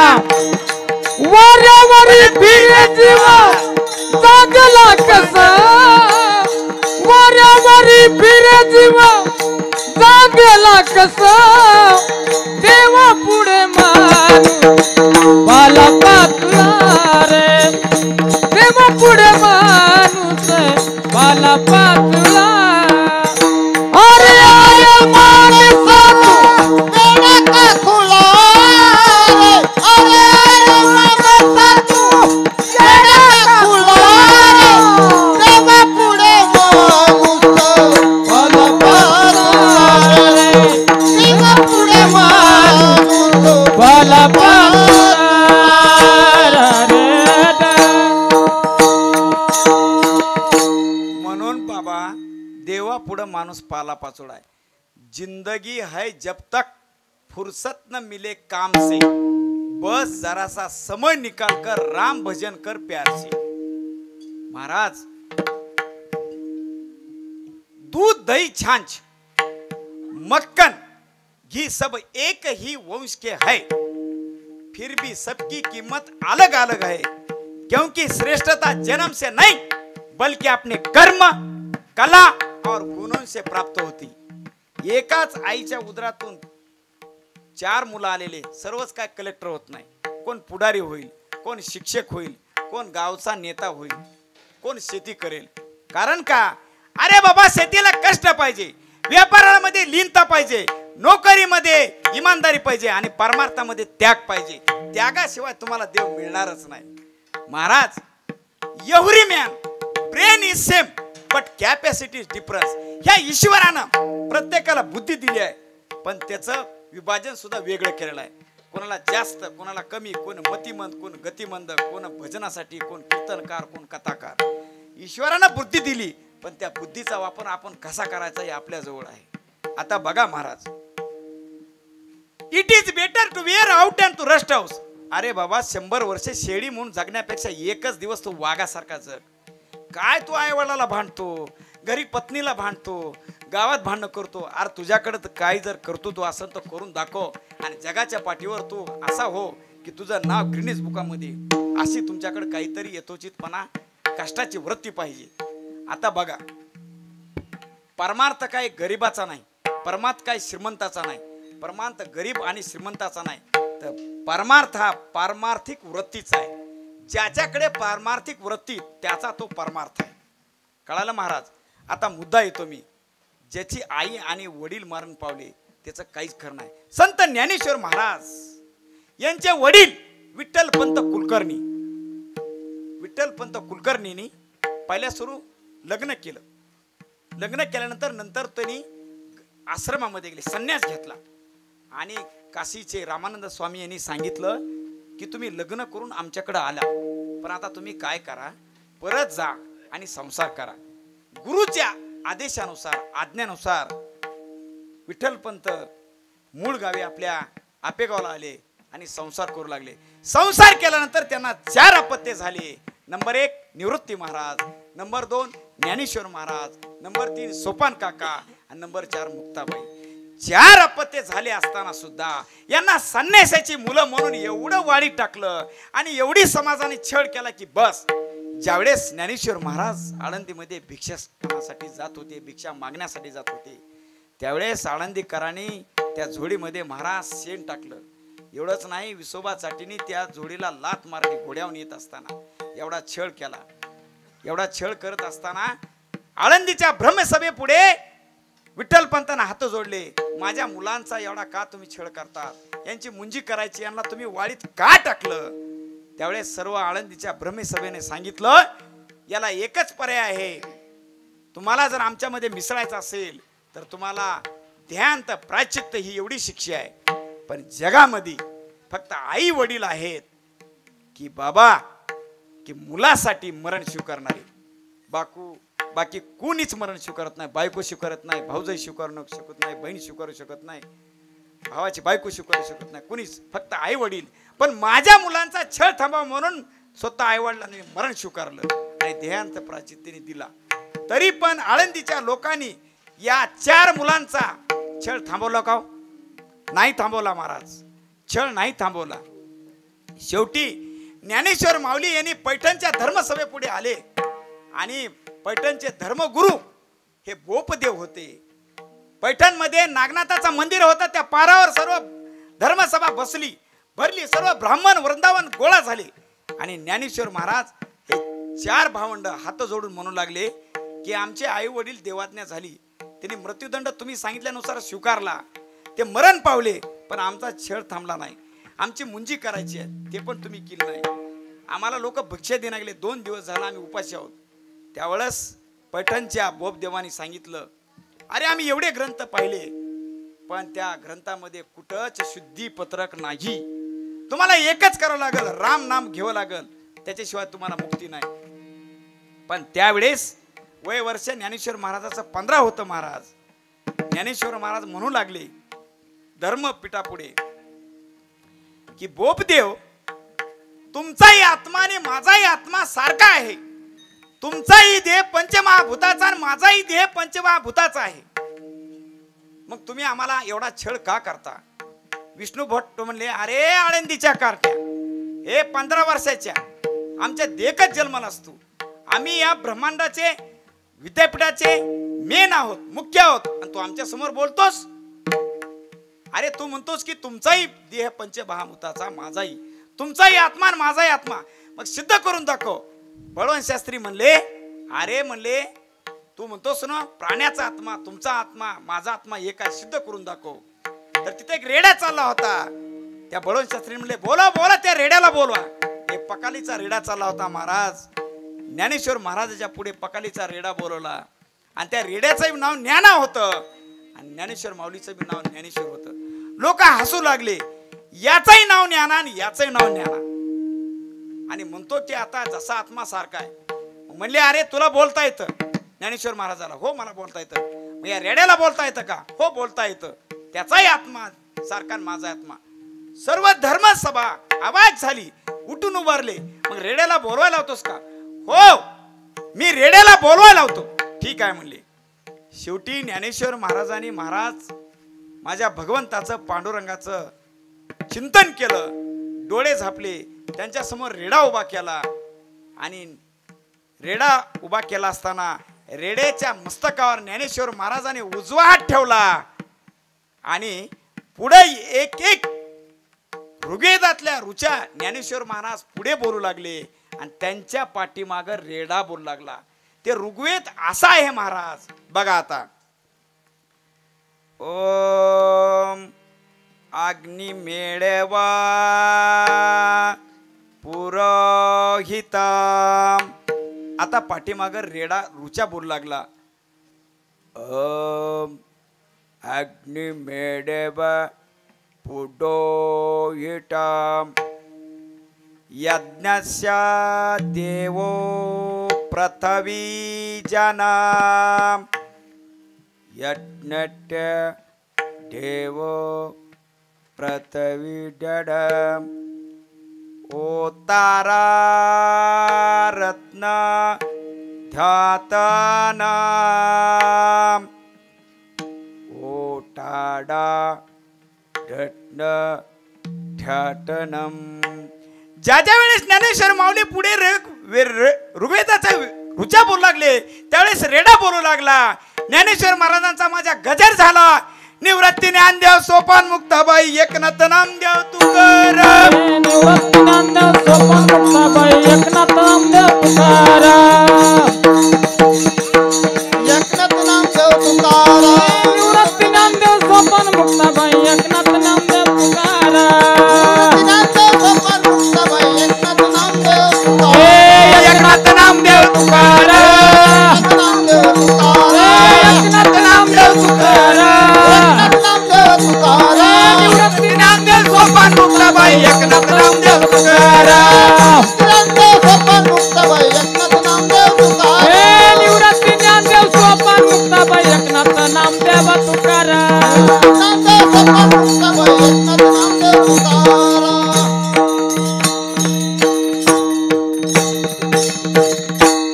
म्हणून महाराज ज्ञानेश्वर महाराजाचा गजर झालं. रेड्यानं ऋग्वेदाच्या ऋचा बोलल्या, कारण प्राण्याचा आत्मा एक आहे, सिद्ध करून दाखवलं.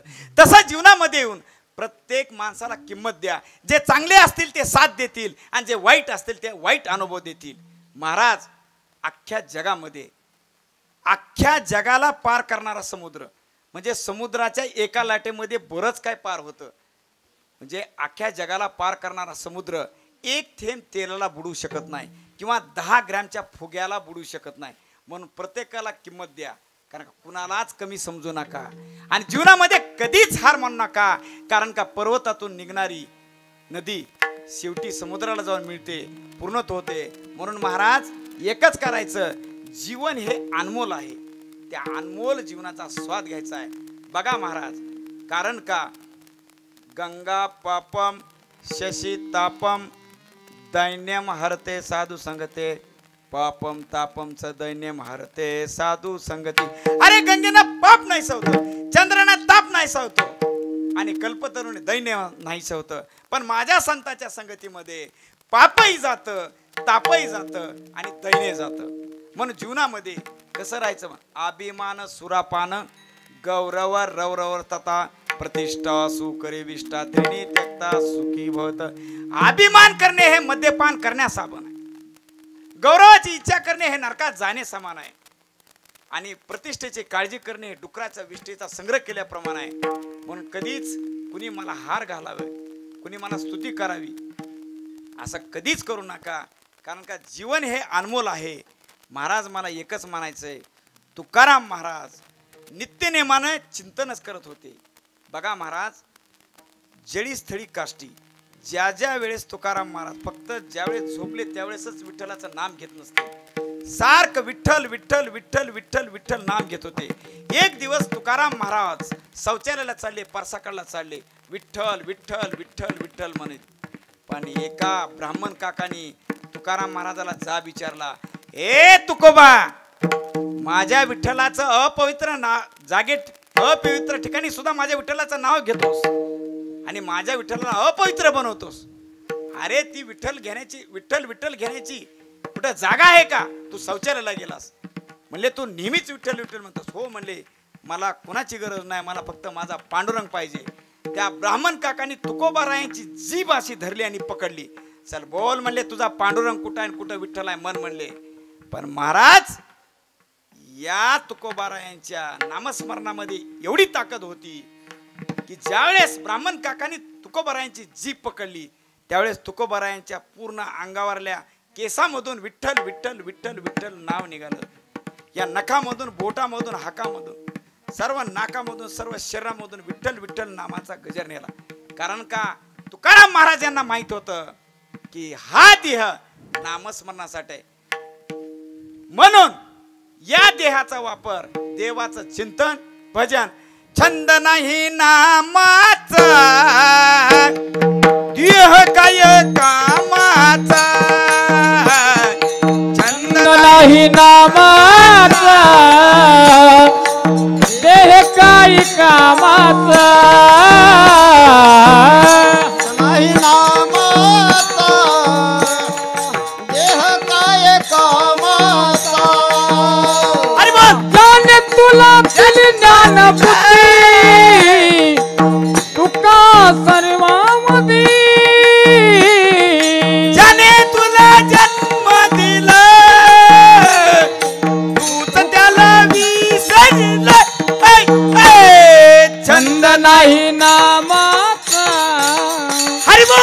देह काय कामाचा. छंद नाही नामाचा, देह काय कामाचा. हे छंद नाही नामाचा, देह काय कामाचा. छंद नाही नामाचा, देह काय कामाचा.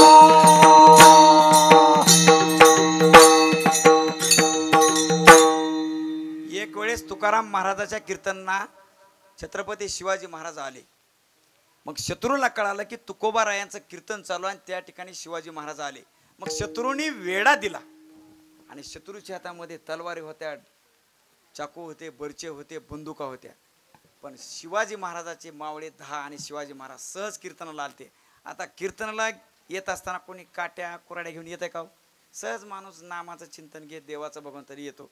तसं शिवाजी महाराज बसले आणि शत्रूने वेढा मारला. हे माझ्या तुकोबारायांच्या लक्षात आलं की राजे छत्रपती माझ्या कीर्तनामुळे आले बसले, पण शत्रूने वेढा दिला.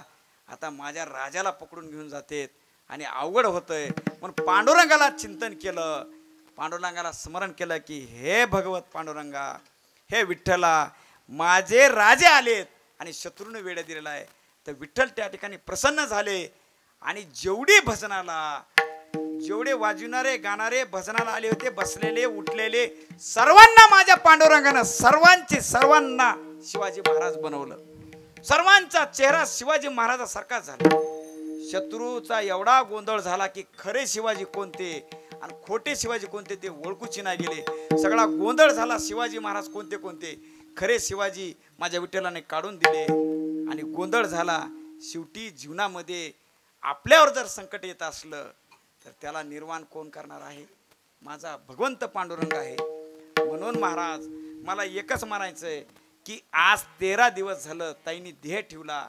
कारण का, ज्या दिवशी देह ठेवला त्या देह ठेवल्यापासून 2 दिवस आत्मा घरी राहतो आणि ज्या दिवशी राख सावण्याचा कार्यक्रम असतो त्यावेळेस आत्मा स्मशान भूमीमध्ये येतो आणि आजपर्यंत तो आत्मा स्मशान भूमीमध्ये राहतो आणि आत्मा एका झाडावर राहतो. आणि आत्म्याला कोणतं झाड आवडतं महाराज? तर चिंचेचं झाड आवडतं. तर आज कबई आपल्या कीर्तनाला जरी नसल्या प्रत्यक्षात तर गुप्त रूपाने ऐकत आहात. तो आत्मा ऐकतो आणि चिंचेच्या झाडावर बसून तो आत्मा कबईच्या रूपानं माझ्या परिवाराला कोण कोण भेटायला आलं, माझ्या पतीला भेटायला कोण आलं, माझ्या सुनेला भेटायला कोण आलं, माझ्या मुलाला भेटायला कोण आलं, माझ्या नातवाला भेटायला कोण आलं, तो आत्मा पाहत असतो.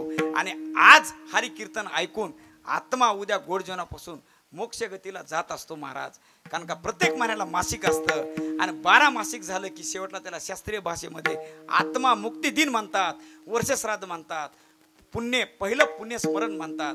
तर जीवनामध्ये मृत्यू 3 प्रकारचे आहेत. नंबर 1 सुखकारक मृत्यू, नंबर 2 दुःखकारक मृत्यू आणि नंबर 3 अकाली मृत्यू.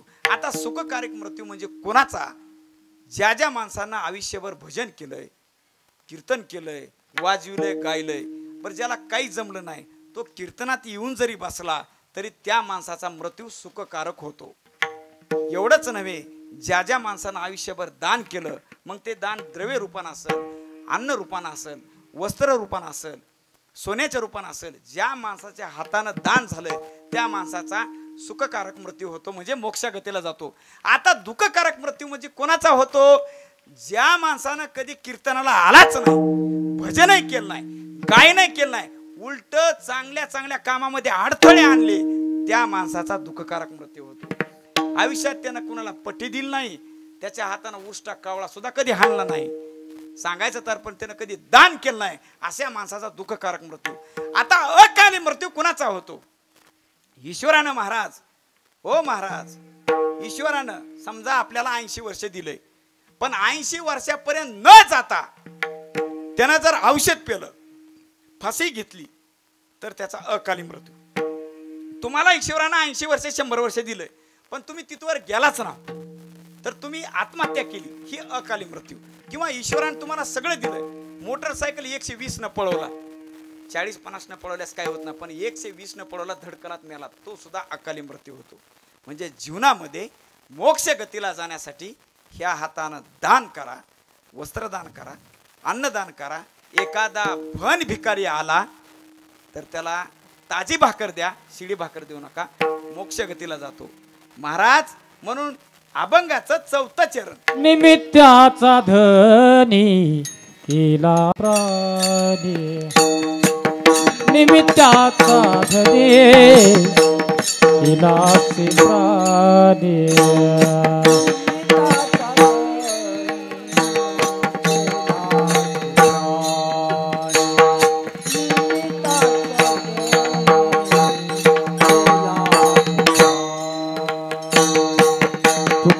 म्हणे मनोने व्यर्थ गेला, तुका रे बनोनी व्यर्थ गेला, ते कणाचे धन कुबेराचे जय काळाचे धन कुबेराचे मरत गेला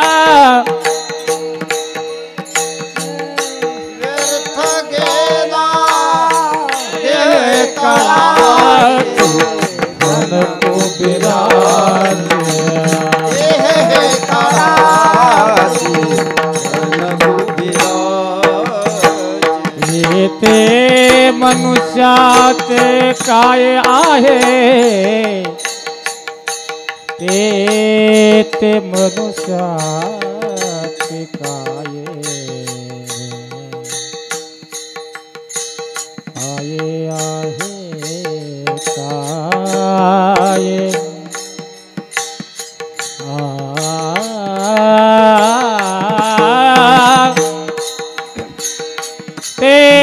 ते मनुष्याचे काय आहे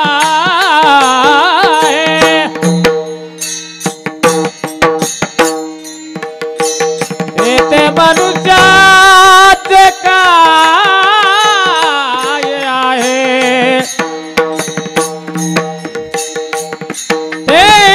ते मनुष्याचे काय आहे काय आहे काय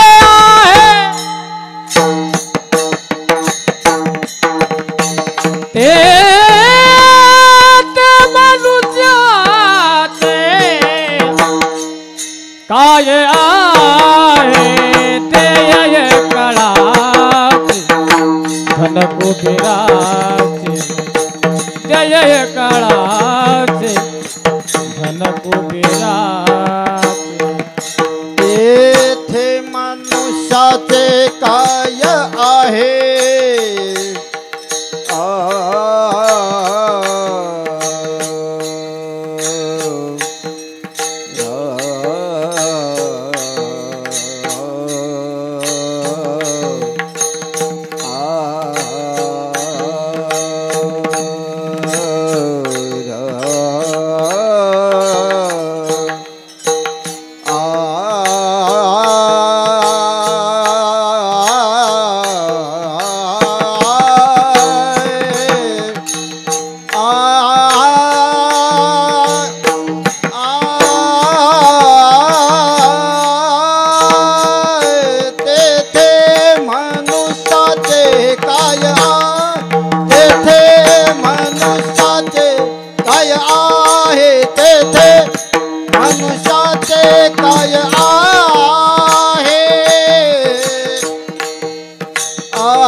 नुचाते काय आहे ते नुचाते काय आहे हे काळा जीवन गोविंदा जीवन गोविंदा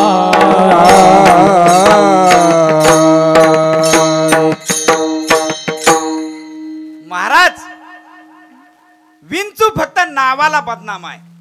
माणसं क्षणाक्षणाला डंक मारतात.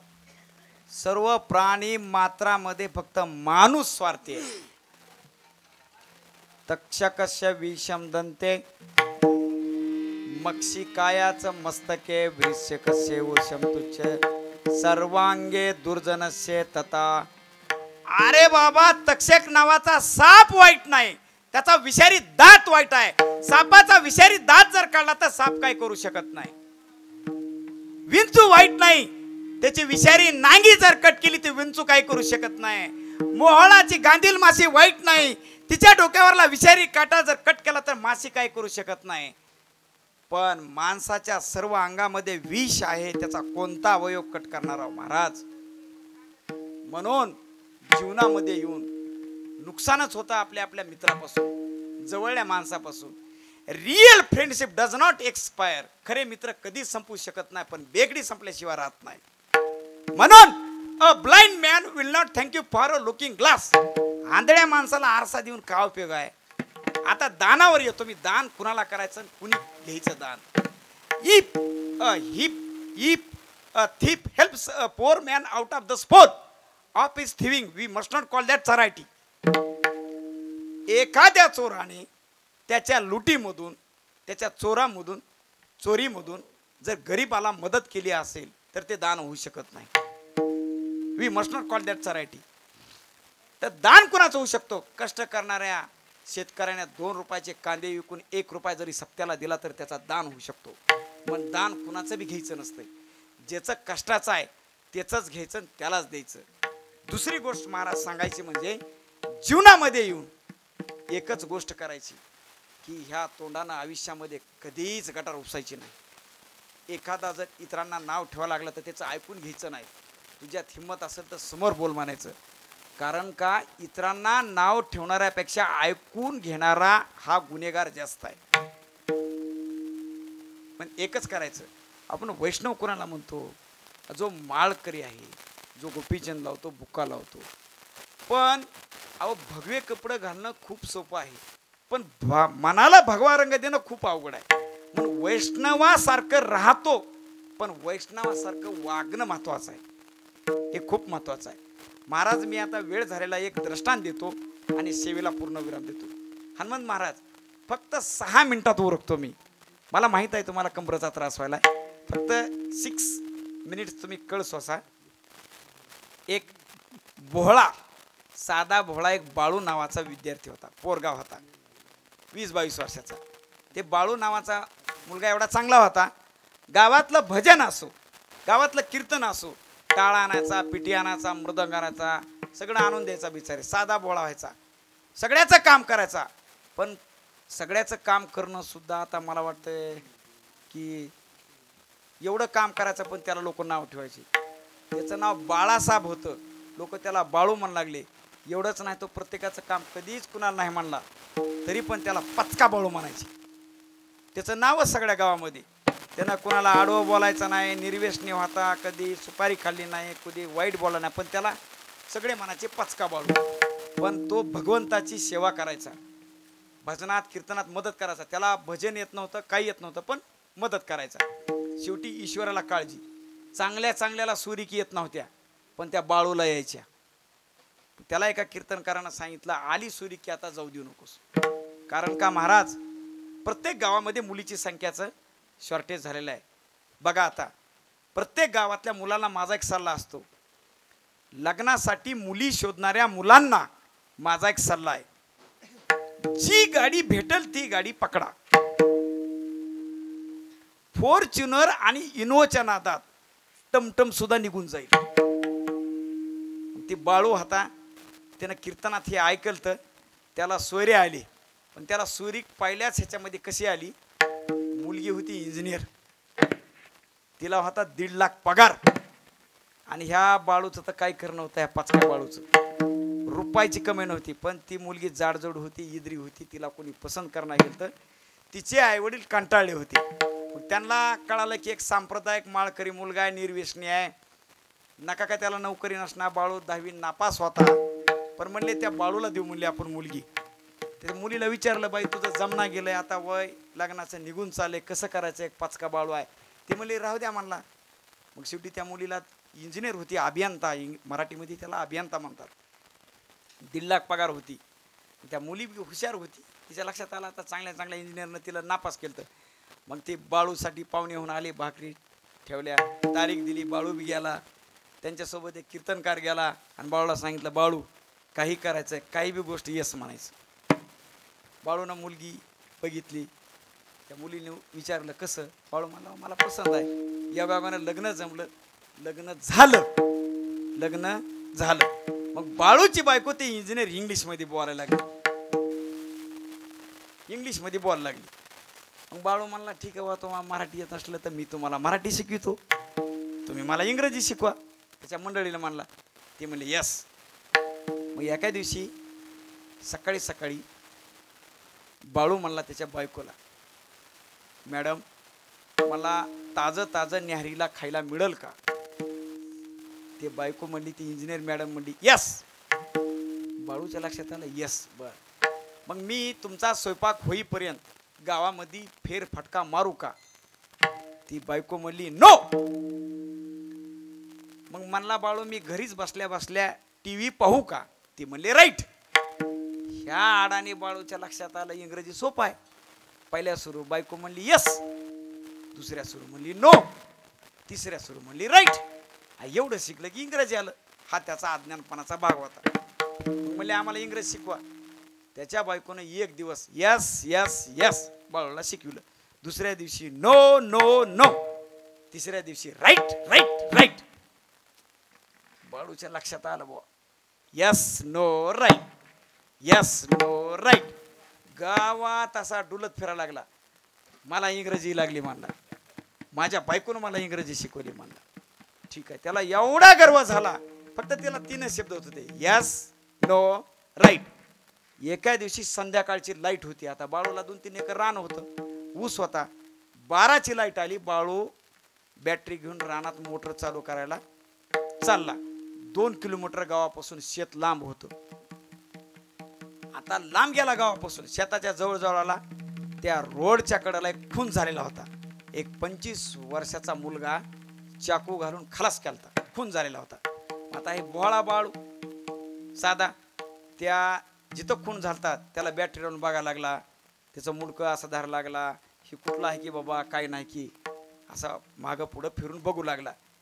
एवढ्या बघण्या करण्यामध्ये पोलिसाची गाडी आली. एक फौजदार साहेब, 4 कॉन्स्टेबल साहेब खाली उतरले. तवरचा या बाळूला गर्व आला की आता मला पोलीस विचारणार, मी पोलिसाला इंग्रजी बोलणार. मग मी इंग्रजी बोलल्यानंतर माझा पोलीस गावामध्ये दुसऱ्या दिवशी सकाळी सत्कार करणार. आता मी पोलिसाला इंग्लिशमध्ये उत्तर देणार. मग बॅटरी लावून बघायला लागलो होतं. फौजदार साहेब आले, म्हणले या डेड बॉडीला आपण ओळखता का. बाळू म्हणला यस. बाळूला असा गर्व वाढला आणि असा गर्व चढला की मी आता इंग्लिश बोलायला लागलोय. मग तुमच्या अगोदर या डेड बॉडी पाशी कुणी आलतं का. नो. मग फौजदार साहेब म्हणले मग तुम्ही हा खून केला का. राईट. कशाचं काय रा बाळ्या धरला आणि ह्या बुडावर जर लाता घालो जर माराय चालू केलं, गाडीत बसविला, गाडीत बसविला तरी Balu yes no right, yes no right. शेवटी पोलीस स्टेशनला नेलं तरी बाळू इंग्रजी बोलायला लागला. तर त्या टायर मध्ये घालो त्या बाळूला मारायला लागले तरी तो yes no right, yes no right. आणि ते मारताना पोलीस म्हणू लागले बड्या बाता बुड खातय लाता, बड्या बाता बुड खातय लाता. सांगायचं तात्पर्य अर्धवट ज्ञान कधी बी जीवनामध्ये म्हणजे अधोगतीला जातं. अर्धी घागर पूर्णत्वाला जात नाही. हे कधी बी चिल्लर वाचतं पण महाराज 2000ची नोट वाजती का? बघा, मोत्याचा हार गळ्यामध्ये आहे आणि वाजणारे चैन पायामध्ये आहेत. म्हणून माणसानं मितभाषी असावं, मौन पाळावं. कारण का पराकोष्ठीला यशाला गेलेले माणसं हे मौन पाळणारे असतात. शीघ्रगतीला गेलेले माणसं मितभाषी असतात. सांगायचं तात्पर्य महाराज, या कबईच्या गंगापूजनाच्या कार्यक्रमानं मला हरिकीर्तनाचं जी सेवेचं, कारण का आयुष्य त्यांचं आयुष्य आता सरासरी त्यांना 75 वर्ष होतं. ते नशीबवान आहेत. त्यांना अटॅक आला आणि कुणालाही त्यांनी तकलीफ न देता त्यांना देवाज्ञा झाली. तुमचं आमचं आयुष्य महाराज फक्त 60 वर्ष आहे. ताई नशीबवान आहेत, 75 वर्ष जगल्या. 40 नंतर 40, 50 नंतर काठी महाराज आणि 60 नंतर तुमची आमची ताटी आहेत. त्यांना जे आयुष्य मिळेल ते भाग्यवान आहेत. तर आपण सुद्धा निरोगी जीवन जगत असताना आपण सुद्धा 100 वर्षाची भरती कशी करेल, निरोगी जीवन जगा, चांगलं जीवन जगा. महाराज, माझं नाव देशमुख दिलीप सुंदरराव आहे. मी डिगोळचा आहे. अंजनपूर कोपरा जिल्हा परिषद शाळेला मुख्याध्यापक पदावर या ठिकाणी आहे. शाळेमध्ये मी आयुष्यामध्ये माझ्या गुरुनं सांगितलं आहे, कधीच कुणाला काही मागायचं नाही, कधीच कुणाला काही ठरवायचं नाही. आहे त्या प्रसादावर समाधानी. प्रसाद दिला काय नाही दिला काय, नारळ जरी दिलं तरी चालत. कारण का माझ्या गुरुचा आशीर्वाद आहे. जे माझ्या कीर्तनात चांगलं आहे ते माझ्या गुरुचं आहे. जे काही माझं चुकलं ते माझं आहे. ज्यांना 2 मुलं आहेत त्यांनी 3रा मुलगा मला समजा आणि पदरात घ्या. ज्यांना 1 मुलगा आहे त्यांनी 2रा मुलगा समजा, मला पदरात घ्या. आणि ज्यांना मुलगाच नाही त्यांनी मला वटीत घ्या. ज्ञानेश्वर माऊली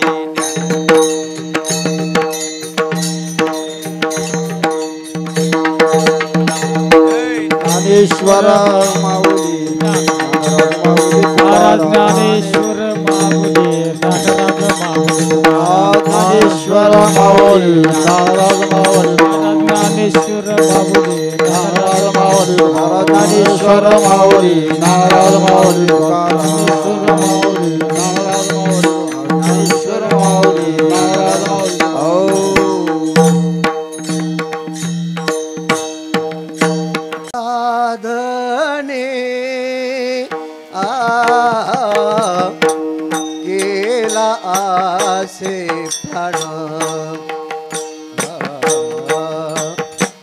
निमित्याचा दणे गेला आसे प्राण निमित्याचा धने केला आसे प्राणी निमित्याचा धने केला आसे प्राणी निमित्याचा धने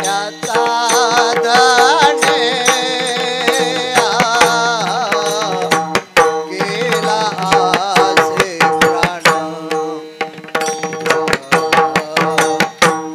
निमित्याचा धने केला आसे प्राण निमित्याचा धने केला आसे प्राणी निमित्याचा धने केला आसे प्राणी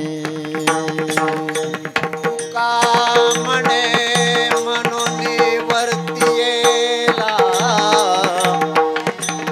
तुका म्हणे म्हणून वर्तियेला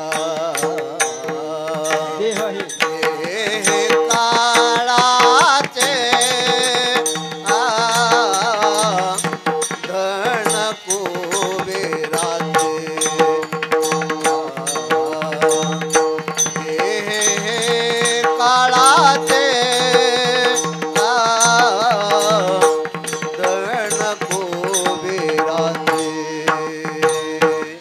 तुका म्हणे म्हणून व्यर्थ गेला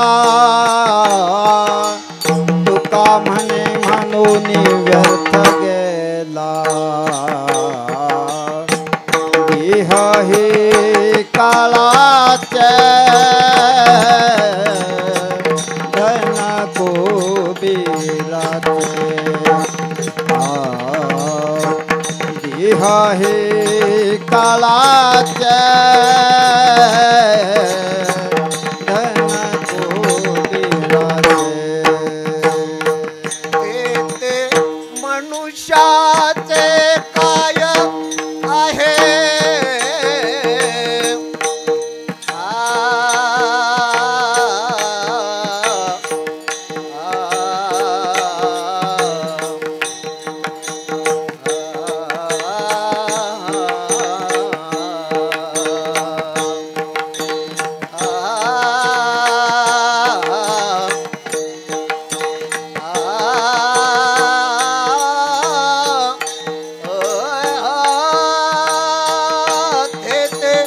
मनुष्याचे काय आहे काय आहे काय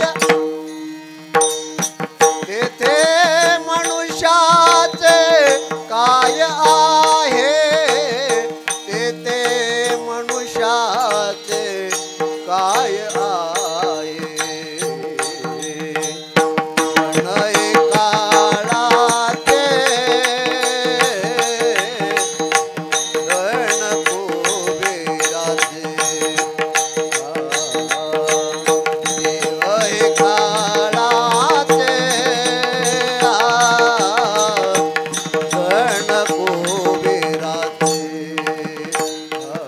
तेथे मनुष्याचे काय आहे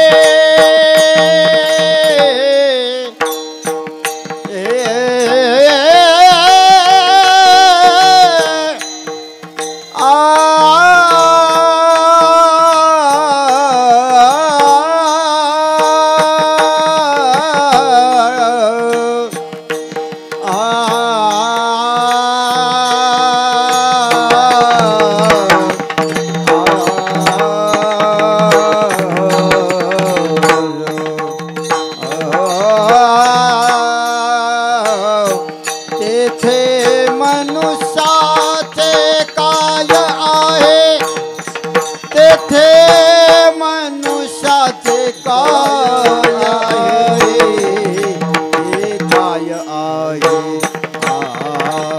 देह हे काळाचे धन कुबेराचे देह हे काळाचे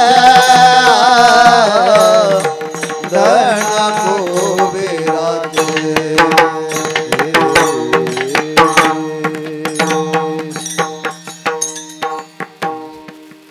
दोन्ही पकवायच्या बद्दल एक बार सर्वांनी टाळ्या वाजवा. उगिले महाराजांना दिल्ली गाजवले आपल्या महाराष्ट्राचं नाव लोक केलं आंधळगावचं तर केलंच केलं. हा मुलगा कुठला आहे गुरुजी?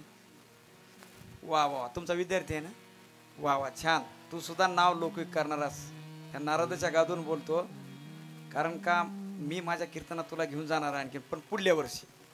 सांगायचं तात्पर्य की आजच्या हरी कीर्तनामध्ये नारदाच्या गादीवरून मी एवढं सांगतो आणि एवढा आशीर्वाद देतो की उगिले परिवाराला आता कधीच संकट येणार नाही कारण का हरी कीर्तन झालं आणि ताई मोक्षगतीला निघालेल्या आहेत. तर सांगायचं तात्पर्य त्यांच्या जीवनामध्ये संकट त्यांच्या मुलाला येणार नाही त्यांच्या सुनेला येणार नाही त्यांच्या नातवांना येणार नाही. कबई ह्या मोक्षगतीला निघालेल्या आहेत. यावरून मी आजच्या सेवेला पूर्ण विराम देतो. जय विठ्ठल जय विठ्ठल जय विठ्ठल जय जय विठ्ठल हरी विठ्ठल.